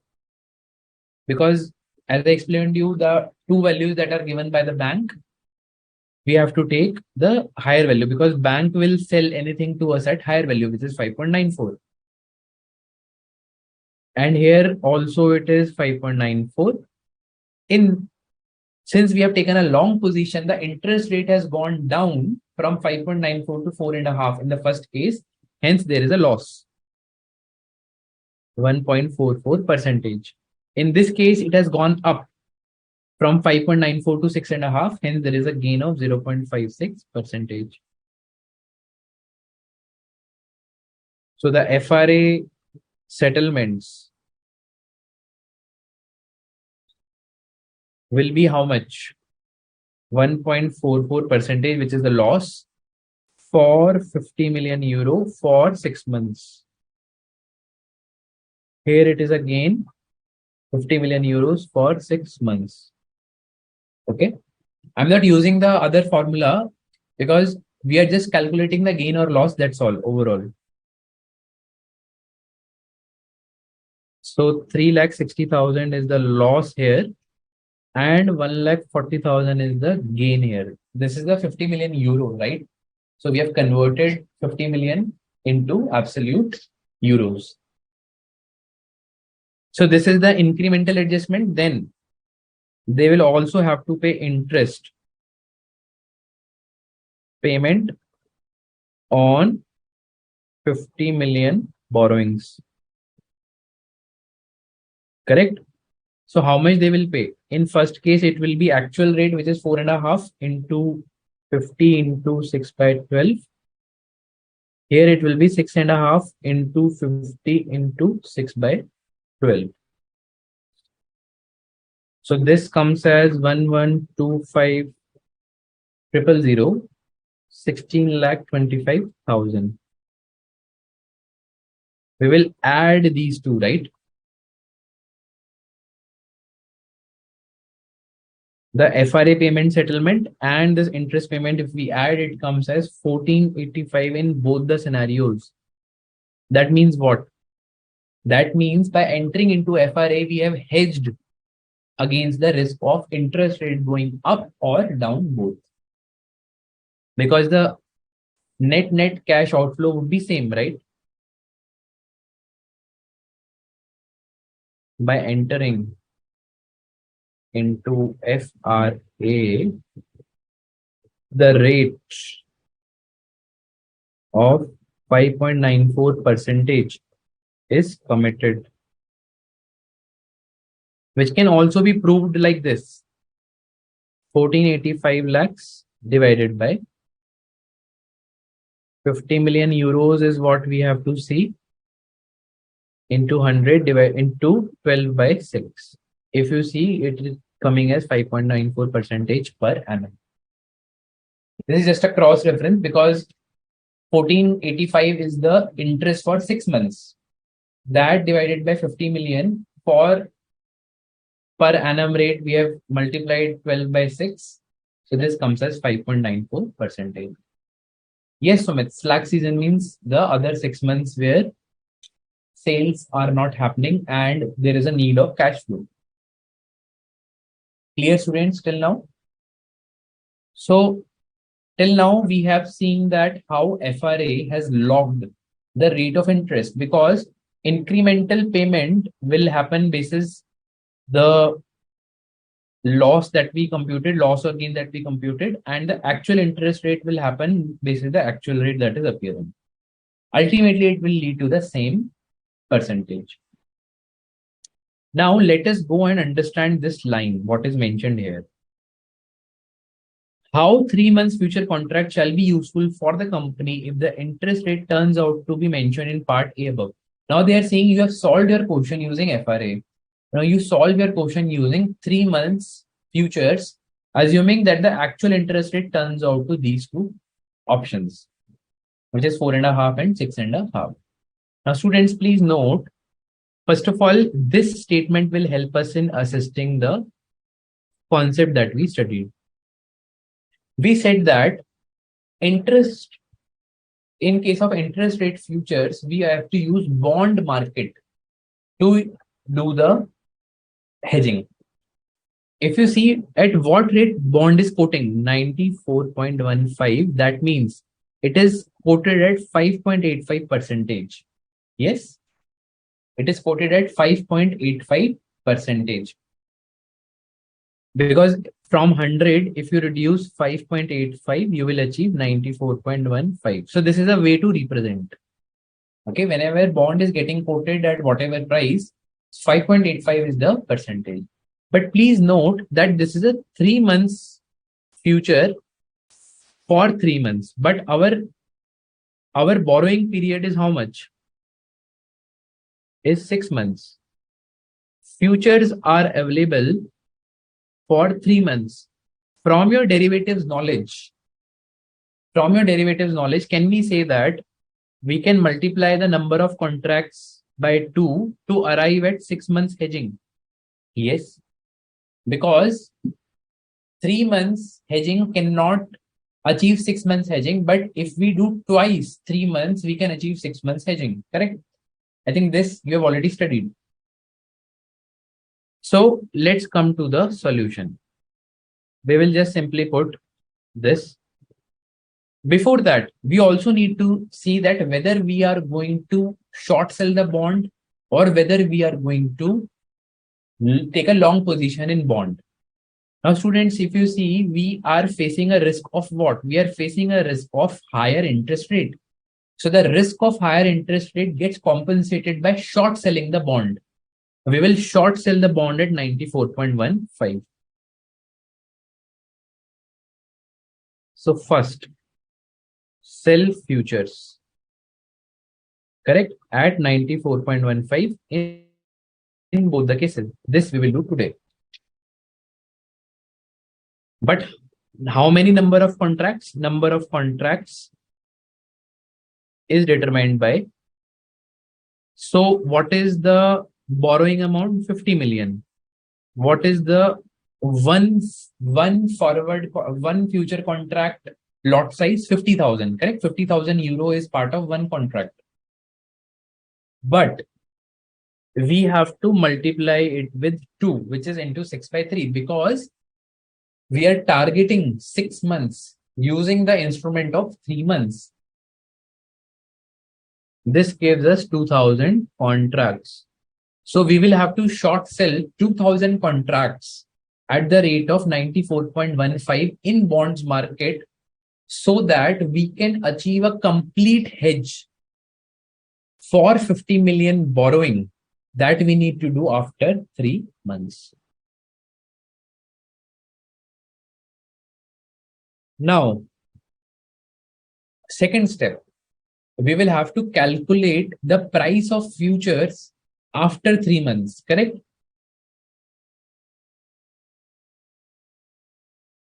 Price of futures on settlement, basically. So this will be 100 minus 4.5. This comes how much? 95.5. From where this 4.5 came? Because in the question it is mentioned that the two interest rates, 4.5 and 6.5, are coming from option A itself, right? See, interest rate turns out as mentioned in part A. So this 4.5 and 6.5. Okay. And here it will be 100 minus 6.5. 100 minus 6.5 is 93.50.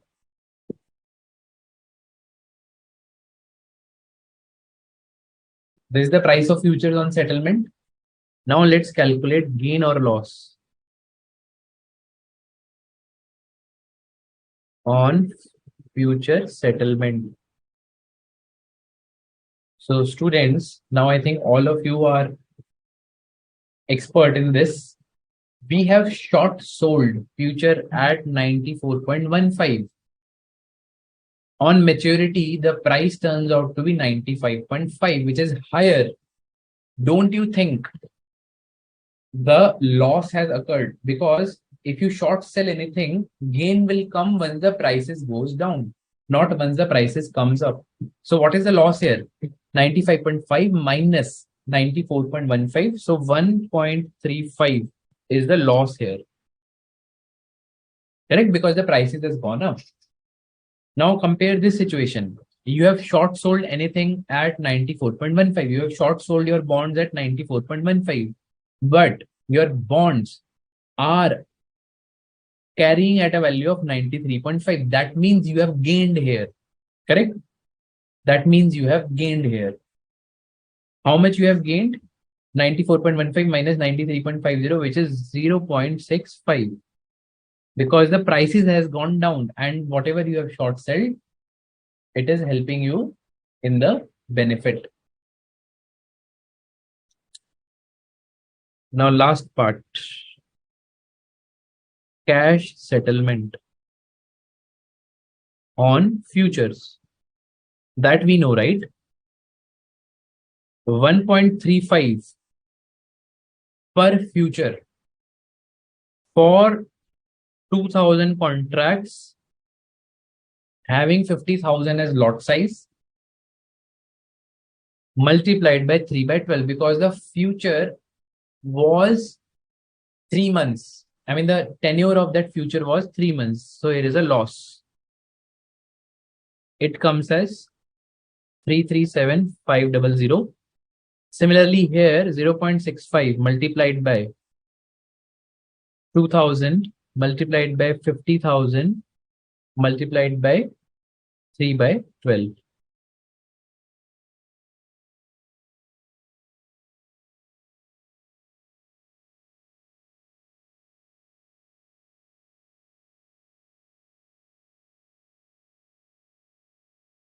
Okay.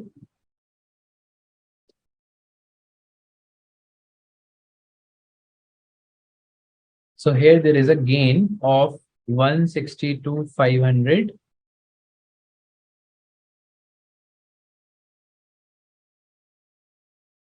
And let's compute the interest on normal borrowing. This is 50 million multiplied by 4.5% for 6 months. Correct? This is 1125. This is the same number that we have computed above also for proving our calculations in part A. So this is at 6.5%. This comes as 16,25,000. So since this is a loss, this will get added, and this is a gain, it will get reduced from 1625, right?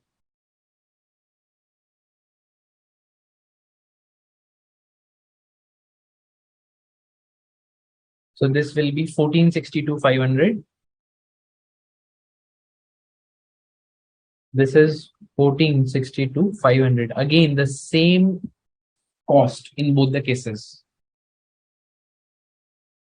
Here it is how we have calculated 1625,000 minus 162,500. 1125 plus 337,500. Okay, students. Some of you might ask that why have we multiplied here by 3 by 12? Why? Because if you see the amounts that we are taking here, 95.5 is assuming that it is a 1-year bond because I am adjusting 100%, which is 4.5 or 6.5 entirely into the 100. Correct? That means it is a 1-year price of bond, 1-year maturity of bond. That is the price. So in a way, I can say that this is a percentage. Correct? 1.35 and this one. And hence, this is getting multiplied by 3 by 12.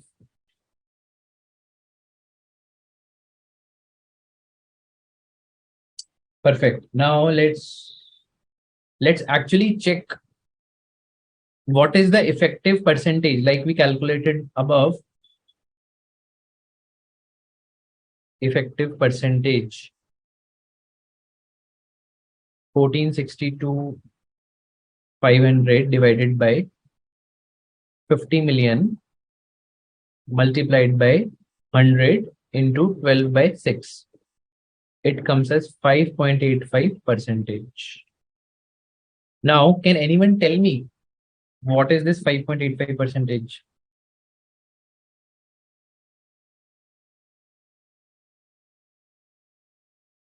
This is the bond price at which we short sold the interest rate future. Okay, students. If you see, it is given as 5.85, right?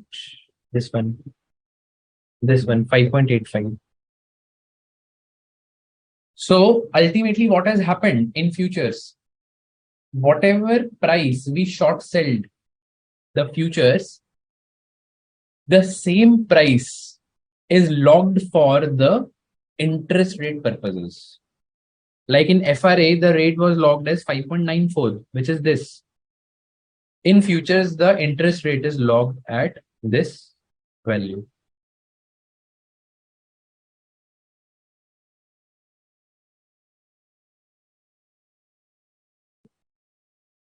Yes, Sumit is saying theoretical price. Yes, I mean, in this question, since there is no arbitrage, we can assume 5.85 is as good as theoretical price because that is the price at which the transaction is happening in the market.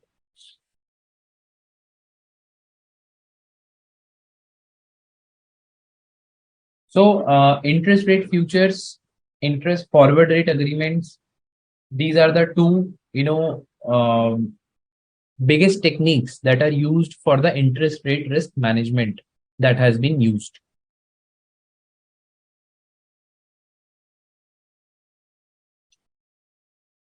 Now, let me say that in derivatives, all of you would have studied forwards, futures, and options, right? Forwards for interest rate risk management, the topic that we studied today, forwards are as good as FRAs. Futures are as good as IRFs, which is the interest rate futures. And options we will be covering in the subsequent session, which is interest rate options or guarantees, by whichever name we want to call. I hope all of you can link this. And just before I end, I just would want to, spend just 2 minutes more on this SVB bank collapse because I just wanted to link this because that entire collapse is because of the interest rate risk mismanagement. Because if you see there, most of the investments were held in bonds. Whatever surplus cash they had, they invested in bonds. Now, US Treasury, which is the central bank of US, right? Like our RBI, US Treasury kept on increasing the interest rates by cycle. So it went up from almost 1% to 4%. I'm just giving you. So because of this, the bonds prices came down. Correct? We have just now studied. I'm just trying to link that concept here. We just now studied higher interest rates leads to lower bond prices. And suddenly what happened? Some depositors came to withdraw money from SVB bank. Now bank has to sell those bonds. While bank has sold those bonds, bank has sold on losses. And those losses wiped out almost 80% value, because of which bank is now not left with money to pay to the depositors. So you see, if the bank would have taken critical measures on interest rate risk management through interest rate futures and interest rate this FRA, then this situation would have not come. Correct? What ideally what should have bank should have done? Either because the risk of interest rate going up was there, correct? So either the bank should have taken FRA, buy FRA, or it should have short sold bond using interest rate future. So this is what they should have done. But yes, I'm just trying to link it with what we have studied. So this brings us towards the end of today's session. I would request CA Ashish sir to now conclude the session with his remarks. Thank you, sir. Am I audible, Divas? Yes, sir, you're audible. Good morning, everyone. Divas, your session was very excellent because, in fact, I was listening all around the session. Thank you. And in the conclusion, when you are talking about this SVB bank, because it is now in a news. Yes, sir. And you have explained very in a good manner. Can you switch off your screen in a 2 minutes? Yeah.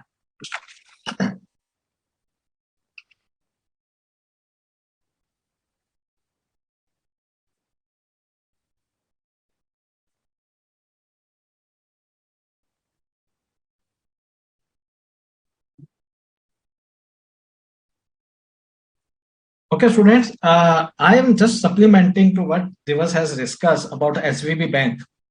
Actually, there is, since I have taken the topic of bond valuation, in the bond valuation, I have discussed that there is an inverse relationship between value of bond and the prices of the bond. Okay, so that's why this, due to this inverse relationship, as there is a increase in rate of interest, the value of bond will be fall. So Yes. this is kind of a, that's why it is also linked with the valuation of the bond. And moreover, it was very, one newspaper I was reading, some students are, or even some stakeholders are confusing this SVB crisis with the Lehman crisis, Lehman Brothers crisis. Both are different. While SVB is relating to, you can say it is kind of a interest rate risk, purely interest rate risk. As there was the Lehman Brothers case is related to basically default risk, because it was default by the borrowers. If I am wrong, so Devas, please correct me. No, sir, absolutely, sir. This is a learning for me also. I never thought So, that way. yeah, because it was sometimes it is considered, because since it is a hue and cry that it is, we are saying that it is a same situation that is has taken place in 2008. Yes, so sir. everyone is saying, okay, Lehman, like it is Lehman Brothers case. No, it is totally different. Yes, So sir. we have to appreciate that both risks are different. Okay. Now another point I am just supplementing what Devas has discussed. The one student was discussing that inverse yield curve is indication of recession. Very true, better. Why? Because it is a recession. I'm just supplementing the it. Because what happens when the people say, if I am investing money not for the 6 years, I am investing for the 1 year. So it is a kind of case of a invert yield curve. Now what happens? Normally the money, whatever the investor deposits the money, the same money is given to the industries for production. Okay. Now what happens when, because, and always remember, loans are rare. Of course, working capital loans are for the short term, but overall companies take the loan for the long terms. Yes. Now in that case, what happens? The bank may be reluctant to give the loan for the long terms, because ultimately they may say, the investor will come back to us after 1 year, and how we will refund the same. So in that case, what happens? The bank may start charging higher rate or whatever to cover it. So what happens? The industries may not accept that loan. So due to this, they may forego their plan or they may abandon their decision.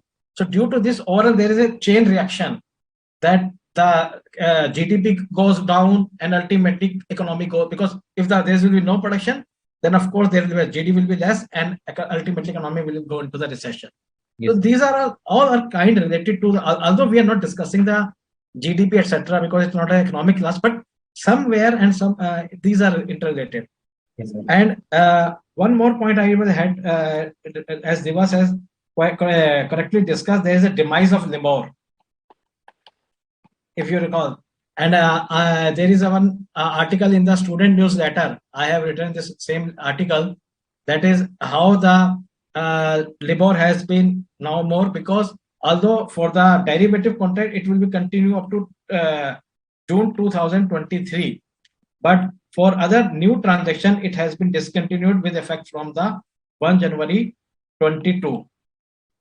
So that's why I have written one article. You can refer this article from the student newsletter. I think it is a February 2022 issue.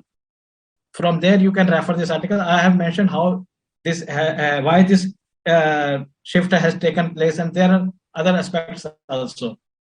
Because earlier there were only one LIBOR, now there are different rate. Because it can be Euribor, it can be Sonar, it can be Sonia. There for different transaction, different currency, there are different rates. And another point I would like to hear, I think there was, you maybe agree with me, that there was one student was asking like FRA, it was relating to years. Yes. Okay. But a student, remember one thing, normally in derivatives or the interest rate, you will rarely found that there are any contract in the years. Okay, even in the foreign exchange, maximum quotation are available for the 12 months. Okay. Okay. Now, if you have to go beyond this rate here, so generally there are rollover forward contracts are there, but they are rarely used. So normally in FRA, you will find out the most of the questions that are maximum up to only 1 year, that is 12 months. So please try to avoid this for the longer period. These are totally different. It is not a capital budgeting. And because even hedging is done for the short period. Okay, for the long period, you don't know what will be the rate of interest. Even yield curve maybe, of course, yield curve are for the long term also. Treasury bills rates are there. But if you find exactly the yield curves are normally for the up to 1 year only. On that basis, derivative transactions are carried out. So this is one of the important point. Now there is one, I was just seeing the discussion. There is one question that, is there an arbitrage loss? Of course, Dimas, your answer is correct. Arbitrage can never be a loss. It is always a profitable. Because what happens, why it is always profitable? Because you cover your position in advance. Because if you if you does not cover your position in advance, or you let it remain open, then it is not an arbitrage. It becomes speculation. Okay. And moreover, student, I will advise you all, as my every class I advise you all, please don't indulge yourself in any arbitrage practice. Okay, these classes are meant only for the academic purpose. Of course, this knowledge will be used when you will come into the job, then you can do the hedging. But here, please try to avoid any hedging, arbitrage practice and doing trading. These classes are meant only for academic purpose.